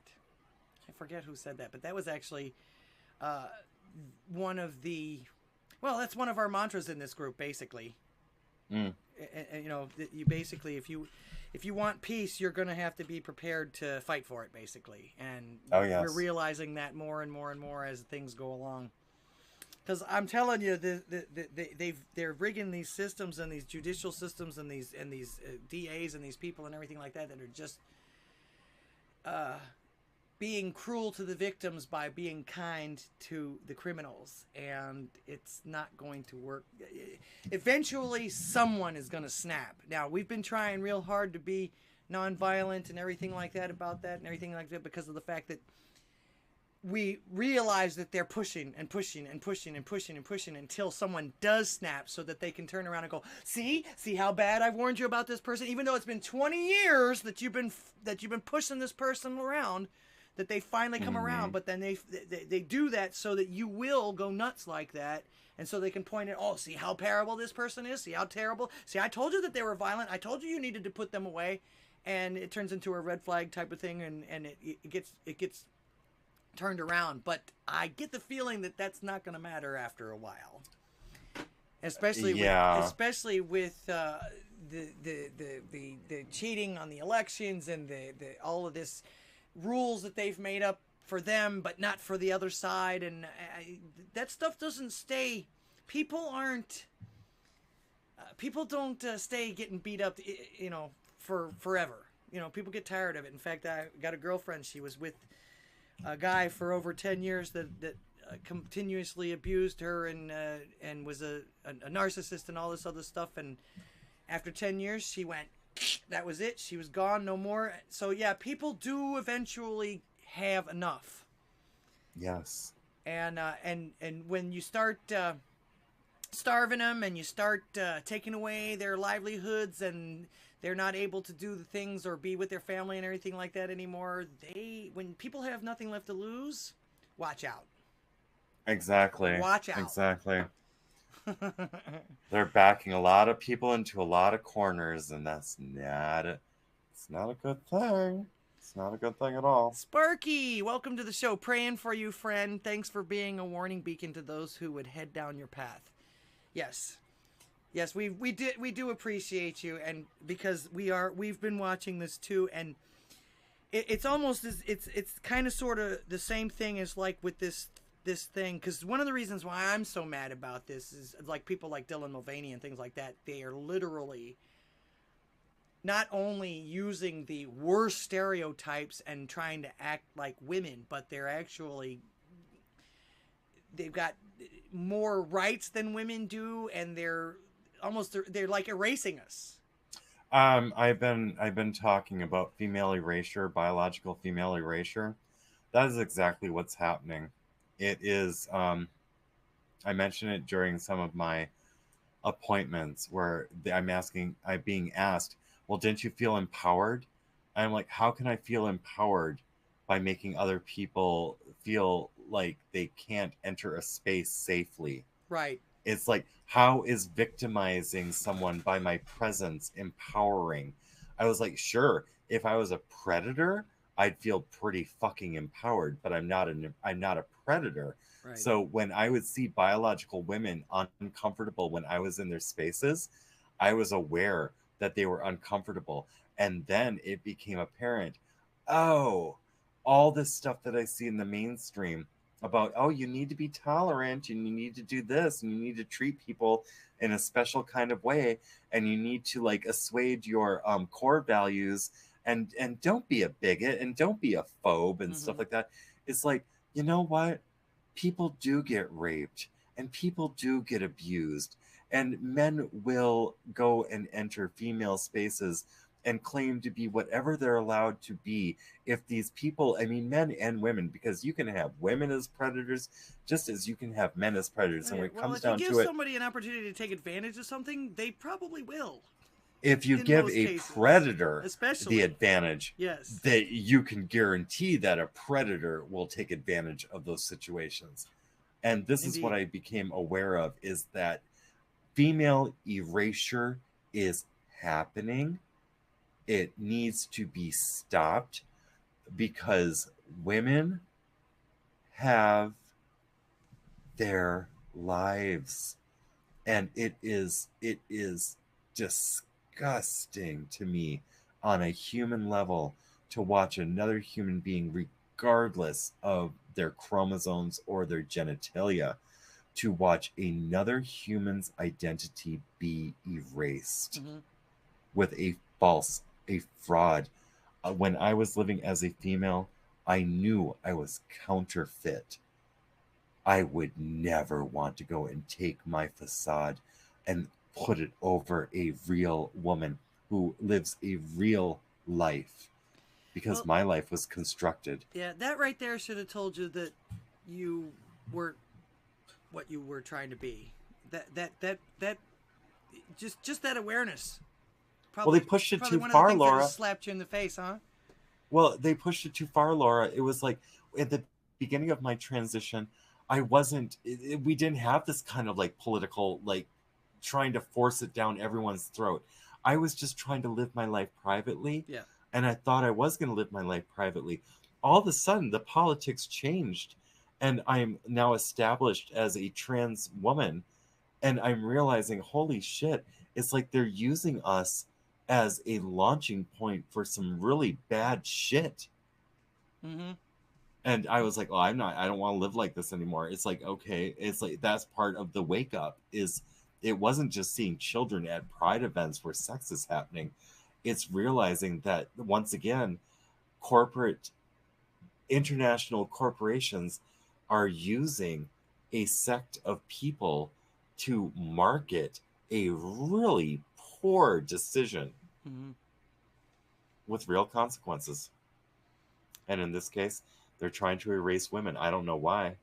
Women are some of the largest consumers ever, but I guess you can extract more gold out of a trans woman, because not only is a trans woman trying to be a woman and buying the same products, but they need to buy more because there's more to maintain. Right. So fuck. Oh my Lord. Yeah. Well, that's what I say. And I don't even actually. The thing is, I don't even really have a problem if somebody wants to do that. That's their business and everything like that. But you now have these folks that are doing this, that are speaking for everyone or demanding that everyone pay attention to them or accept them, and it's like I wouldn't have even known half of this stuff had it not been for the internet, of course. But like it was one thing. It was, I thought, in fact, at first we thought that he she it whatever you want to call him now, Mulvaney, was a troll. I know, because nobody acts like that. Not even effeminate men act that way. Women don't act that way. But then he was starting in with now all of a sudden women have to have bulges. No, no, you don't change. You can't change that. No, absolutely not. I will not accept that. All right. If you want to do you, that's fine. I'm not gonna, I'm not gonna judge you. But when you start talking for the rest of us, I have a problem. I will never have bulges. If I even did get bulges, I wouldn't accept them. There would be that. No, I'm not going to normalize bullshit. Okay. But then The corporate, and this is where it comes in, what you were talking about as far as the corporations. Now the corporations are using him. I'm sure he's getting plenty of money out of it and everything like that. Everybody has their price, I'm sure about that. But the corporations are now using him to speak for us. I know. I'm aware. And no, absolutely not. I absolutely will not buy something from a company that pushes that kind of incentive, because you will never know. And dressing up and even surgery does not make you the opposite sex. Yeah, absolutely does not. Won't. That is absolutely true. You know, again, you can do what you want. I love you. I hate what you're doing, but I love you. I'm commanded by God as far as that goes. But when it comes to getting into my space or speaking for my people or trying to tell me how to live as a female when you have zero idea, no, I just won't accept that. I still love you, and you can do whatever you want, but no, you will not dictate my life, and you shouldn't be dictating anyone else's life. This is on you. You know, in fact, one of the things, he's now up in arms. He's got a video out now. He's now up in arms because I can't imagine why women hate me. I only just carry around tampons, and I'm just trying to enjoy my womanhood. Well, don't feel sorry for him. Guess what? Please, you're not entitled to that. This... Nobody entitled you to that. You do what you want, but if you're having problems with it, that's your problem. Yeah. Not the rest of us. Yeah. And he's doing this on TikTok, isn't he? TikTok and I think he's on YouTube too. Kids. He's targeting kids. Yeah, well, and as Lizzie is making a point, men protect the women, women protect the children, and people like Dylan are fucking predators. Well, I don't know if you saw the episode of Odin's Men, because Odin's Men went over him thoroughly. In fact, it got to a point where, dude, you're advocating this dude. You're actually giving them more attention. This is his goal of getting this attention and everything like that. But he actually found a video of him on some talent show or something like that. Some band had brought him up, and they were all dressed in their underwear. And he said, these guys, Dylan was groomed as himself. Oh, yeah. Yeah, no, that's not normal. I can see how Dylan might be like a groomed individual. And at some point, the thing is this. You get to a certain age in life where you realize what you're doing is wrong and you stop. Mm-hmm. And I think that Dylan has had enough exposure to where, and enough age to where I believe that Dylan knows what Dylan is doing is wrong and doesn't care. I think that's why most people thought that he was a troll at first. And like I say, when the thing that I started getting angry about was the fact that all of these companies now are hiring him to sell me my products. Right. Not that he can't use them if he doesn't want to, but don't sell them to me. Sell them to your kind, because that's actually who you're representing. You're not representing me. You know. Yeah, and there are plenty of trans like makeup companies which existed. Like Ulta was not predominantly a trans company. It was just a makeup company. Yeah. Just do makeup. Just stay in your lane. Why does your makeup have to be conflated with sexuality? That is so dumb. You make pigment powders and creams and brushes and freaking tints and shit like that. That's what I say. Have they talked about beauty in itself and their own makeups and their own, their own? Because I'm sure that they have regimes that they do to put their makeups and everything like that on. But when they start talking about, oh, this is womanly and if you're a woman, no, absolutely not. I like that color. It looks good on you. Might look good on me, but don't try to sell it to me as you being a woman. No, I'm sorry. Just no. But too many people, and that's the thing that bothers me too. I'm seeing like this person that not even trying to pass got the beauty pageant award up in, what was it, Jersey or something like that. This big fat Asian person. Oh, the beluga whale. And I'm watching all the little petite girls. Oh, hooray, hooray, hooray. Did you not want to win that pageant yourself? You're going to give it up to this ginormous dude? I know. I saw that too, and I was like, man, I saw the one participant who was giving him the side eye. I was like, yes, girl, you continue with that side eye, and don't you dare. She's like, I'm not clapping. I'm like, you're the one I'd like put on first place. You're the stunning and brave woman, the woman who's not going along with this bullshit. Mm-hmm. I would have been like, yeah, you get first place. This dude gets off the stage, and then we pick the runner-up and the honorable mention, or like whatever. That was actually kind of my point without this whole thing is if we want to fight this, us women are going to have to do it. So far, yes. The men have stood back because the women have literally said, well, I don't need a man, I don't need a man, you get away from us, we don't need men, and of course, now that they're being taken over, a lot of them are saying, well, why don't you men put up for us? Well, you're not putting up for you, why should we? And I agree with that. It is up to us to stop accepting this stuff. In fact, for like some of these sports situations, had I been one of these sportsmen and then all of a sudden they've got a guy on the team, I would have walked. Bye, coach. I'll find another team. I'm not playing with this man.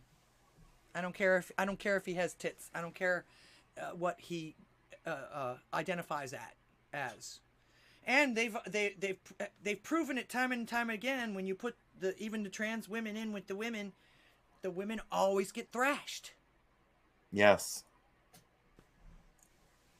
Oh, but they're not dominating. Yes, they are. Do you trying to make me? You trying to tell me believe you and not my lying eyes? Women are going to have to fight to reclaim their spaces. Mm-hmm. This is, and it's not going to be. I mean, men can support, but men can't do this. Right, and it's like it's the same thing for detransitioners or folks like you that right now, especially because you're gonna have to be the ones that fight this and continue to fight this because your original your original friends and every group, they're not standing there for you. They're not with you. In fact, yeah, and I get called.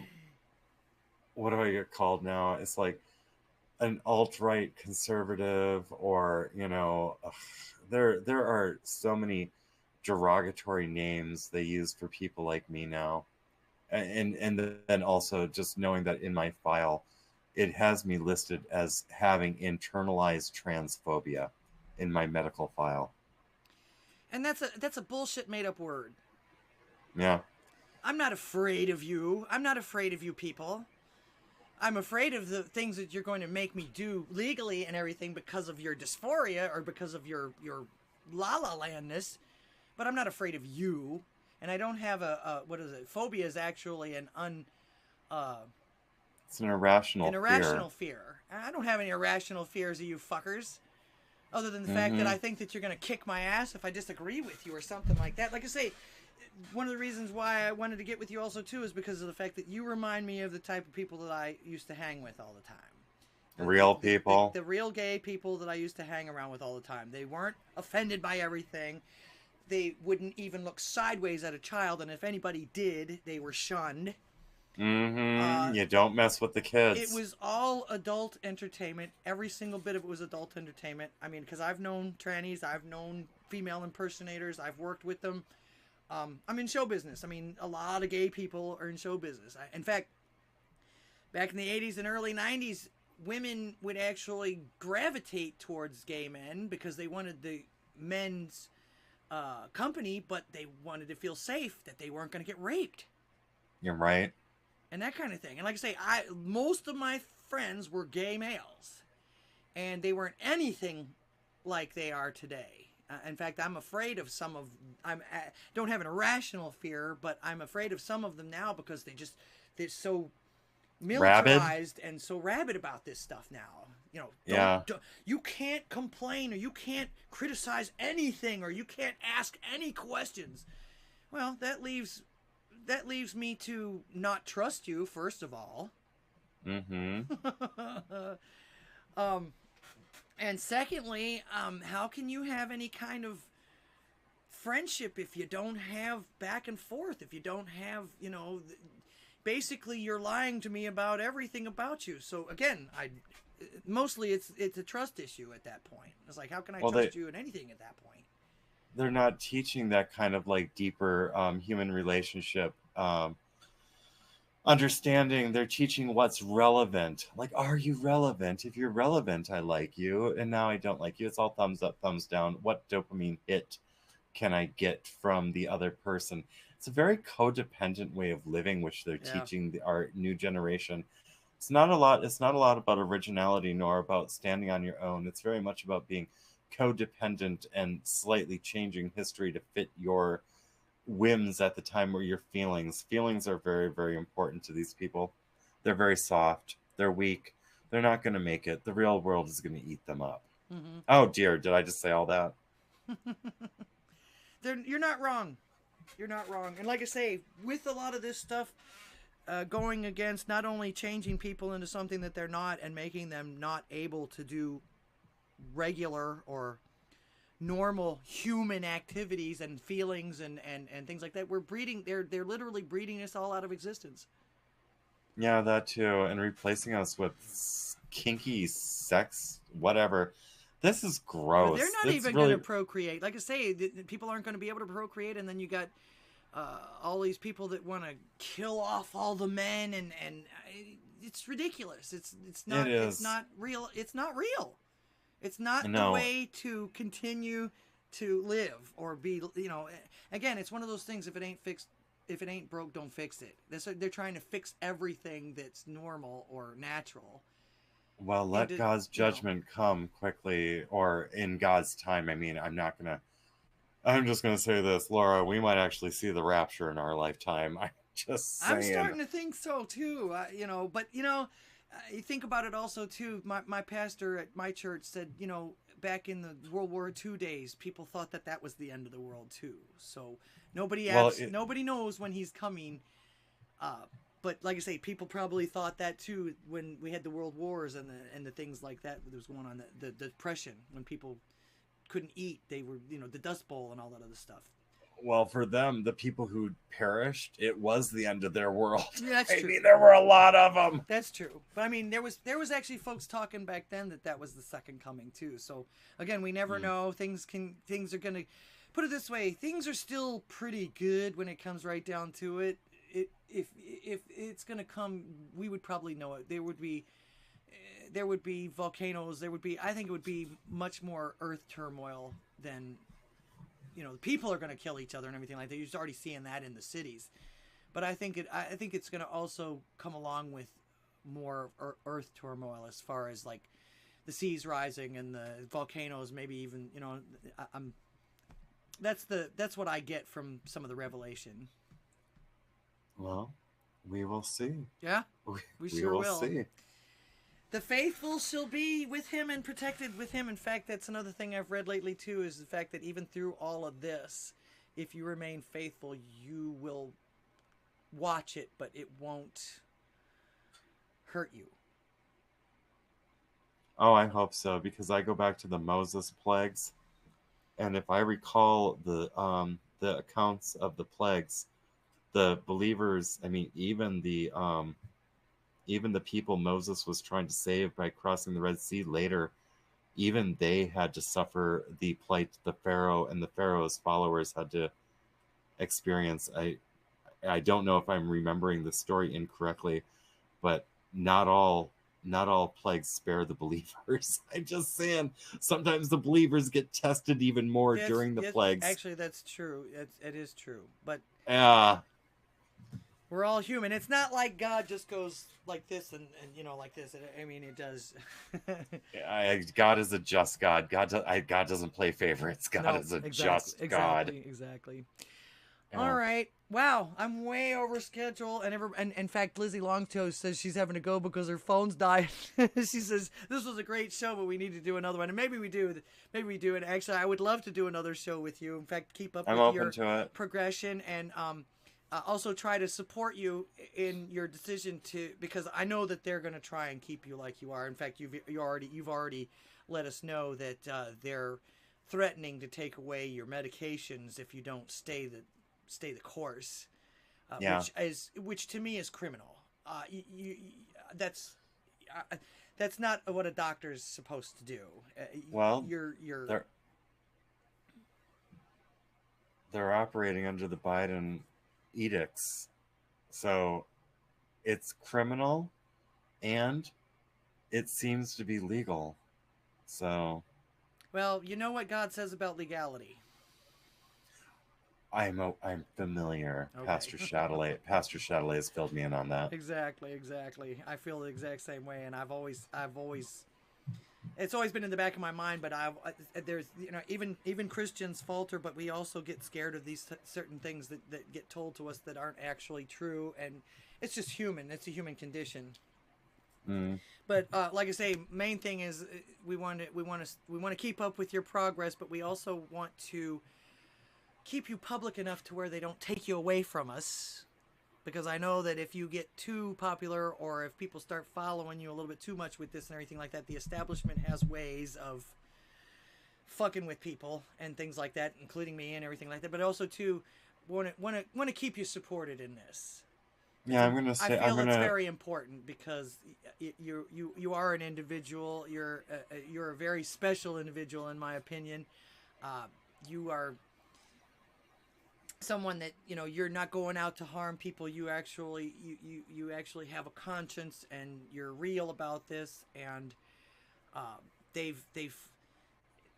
our hearts go out to you as far as that goes too, because they've really fucked you over hard as far as this kind of stuff goes, and they don't seem to care that you want to unfuck yourself or that you're trying to unfuck yourself. You know what I'm saying?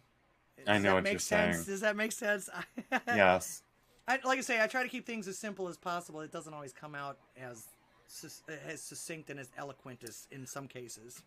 I do understand, because I hear what they say, like you heard in the appointment, yet they say we want to make you as comfortable as possible, and then turn around with, but you're going to do exactly what we say or you're not going to get your meds. Right. In other words, that's a lie. It's a lie. Yeah, that's just a bunch of bullshit. Yeah. But like I say, the main thing is, like I say, keep up with you, but also too to make sure that you're supported. And this situation, I think, needs to go viral. They're really claiming way too many people with this, and it's wrong. It goes against God's laws. It goes against the laws of actual nature, which is never a good thing. Mm-hmm.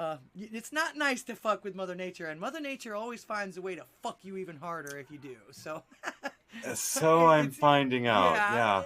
Yeah. But let's see. Anybody left on the? I don't know if anybody's even left on the chats or anything like that. But I just want to let everybody know I appreciate you. Guys, for being here. Thank you for the donations. Thank you for the Bitcoin, the money, whatever those are called. I never can remember what library coins. Is it library? Yeah, library coins and everything like that. I appreciate y'all being here. Oh, Star Child. I'm sorry, I didn't mean to miss you. The comment on YouTube. I really appreciate. She says, I really appreciate you coming forward and letting us know what this experience has done and how it is completely false advertising. So yes. And if you can help save one, it's always, in fact, you can use the left's a mantra on this. If it helps and saves one person, it's worth it. Totally. So you can use their mantra back on them whenever they decide to want to justify something incorrect. You can do the same. Yes. In fact, I'm glad to see that people are finally doing that. I know you are, but what am I? I know you are, but what am I? Takes one to know one. That was my great-grandmother's mantra all the time. Takes one to know one. Mm-hmm. All right, plug your show real quick. Oh, you want me to plug my show real quick? Yeah, plug your show real quick before we go. All right, I run a show on Odysee called Kevin's Chaotic Coffee. Let me drop the link right here. Where in the hell is... There it is. Look at me. I don't even have my own link ready or anything like that. You can find me... The proper show is from 8 until 9 Central Time or 9 to 10 Eastern, Monday through Friday in the mornings. That's when I do the actual recording. However, I often do about 2 to 3 hours of pre-show just streaming content prior to the recording session. So come on over, check me out, have some chaotic coffee with me, and we can talk. And you can probably ask him more questions and stuff like that if you can come up with any. I think we've covered way more than I expected. And again, I appreciate you being so open and honest, which is actually the main thing that needs to be done nowadays. Everything is such a lie, and everything is such a fabrication, and you can La La Land and fairy tales and all this other stuff. It's very rare and very good that someone can be real and that and you are extremely brave. There's actually things that I've got that I could tell people that I wouldn't even say them out loud or anything like that. But also too, you're brave because you're going against the grain as far as all of this goes with the politics and what they're doing to people. But you're also brave in the fact that you went back in and you found yourself, and you know what you want to be, and you are not letting anyone else talk you out of it now. As far as that goes, you found your strength, you found your inner primal, whatever that is. Yes. But you're also streaming it live and putting it out there so that your example could help others, especially the children. Especially, but then again, my show is not for kids. I want to throw that out there. Also, my show is definitely only for adults. No, yes, of course, yes. It's not a kids show. So don't bring your kids and hunker down and watch my show, because we can get pretty damn raunchy in that show. But yes, the kids are very, very important. Keep the kids. Let the kids be kids. Keep the adults who want to groom the kids away from the kids, and just let the kids be kids. I mean, come on. You only get one childhood. Yes. Yeah. Yes, only one childhood, and it's a sad thing to take it away from a child. You watch a child. That's actually a real sad thing to watch, is the innocence of a child go away. Yeah, it's one thing when they become teenagers, but if they're real young and they're well, I've gone through it, and I know that there's others that have gone through it too, and a lot of times the fact that they've gone through that is the reason why they're having the troubles similar to you now, is because of that. So yeah. All right. Well, thank you so much for being on my show. I really do appreciate it. Absolutely, Laura. And I'm so glad to get to know you, and my prayers go out to you. My heart goes out to you and your husband. As a Christian, I just want you to be fulfilled in God and the Spirit, and you know, and I know that things can't be totally the same, but I hope for you the absolute best and happiest life, and your pursuit and everything like that. Well, thank you. God bless you and your family, Laura. Thank you so very much. Appreciate you much. And you guys keep an eye on him. Keep you know, because they you know, you say that they're trying to get you back into the VA hospital, and I know what that's like. I've got a friend that actually is on so many drugs now, but they wouldn't give him his retirement, and they wouldn't give him his full disability unless he took all of these drugs, and now he walks around like he's on Thorazine. He's not even recognizable anymore. So I know how the VA works when it comes to that. I mean, because they threatened him too, and he had to, in fact, they go through and test his blood whenever he goes in now to make sure that he's on that medication. Interesting.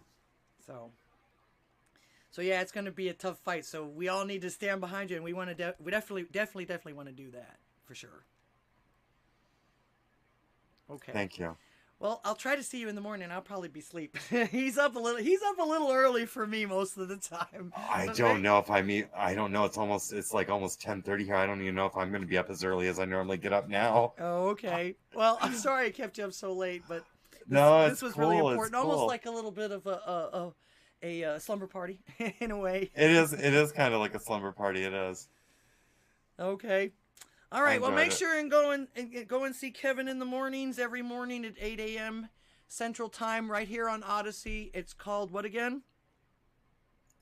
Kevin's Chaotic Coffee. Kevin's Chaotic Coffee on Odysee every morning. Make sure to go check him out. In fact, he'll be filling in for 451 Actual for the first couple of first hour or two tomorrow, right? Oh. You gonna play some? You gonna play some metal for them or? Hold on. I am gonna be filling in for 45-1 Actual. Oh, great hat. Thank you. You ready for some BDE? Come on, fall it. Yeah, I'm going to be filling in for 45-1 Actual tomorrow. Okay, well, I'll try to catch that. I'll set my alarm for that. Yeah. All right. Once again, everybody, thank you so much for being here tonight. Thank you for the donations. Thank you for sharing all the compliments or comments, compliments, calls, everything like that. We appreciate you. And of course, we all love you, Kevin, and we wish nothing but the absolute best for you. And I'm going to close out the show now. And of course, what was I saying? Let's see. Thanks for everything. I'll make sure I didn't miss anything. Oh, make sure you get me your stingers or your commercials so that I can incorporate you into my shows. Yes, hopefully, get Laura your stingers. Yep, you're definitely invited back on the show anytime you like. You're welcome anytime you like. If you got something to tell people, or if you just want to call in, or if you want to be a guest again, that's awesome. Thank you. All right. And of course, everybody, let me know if there's anything else you want to see me cover or want to talk about or anything like that. Don't forget, Drunken Rocky is live now with the red pill or the white pill. In fact, you probably need a little bit of levity and release after this intense interview. Make sure to go and watch Kevin's interview or Kevin's video with his therapist. Very, very enlightening. Make sure you have tissues. All right. And once again, everybody, thank you. I appreciate you. Thank you for everything. Make sure to come and see us next week. And until next time, AMF.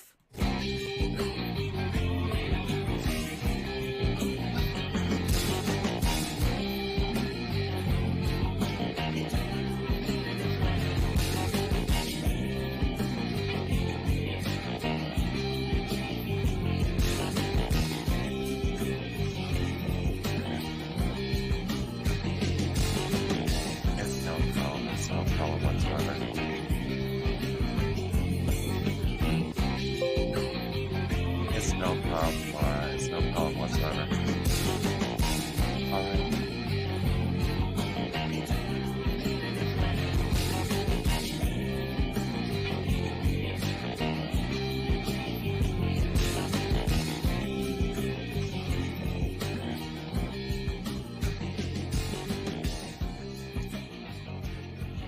Well, thank you. And thank you for providing the space to do this. Thank you so much.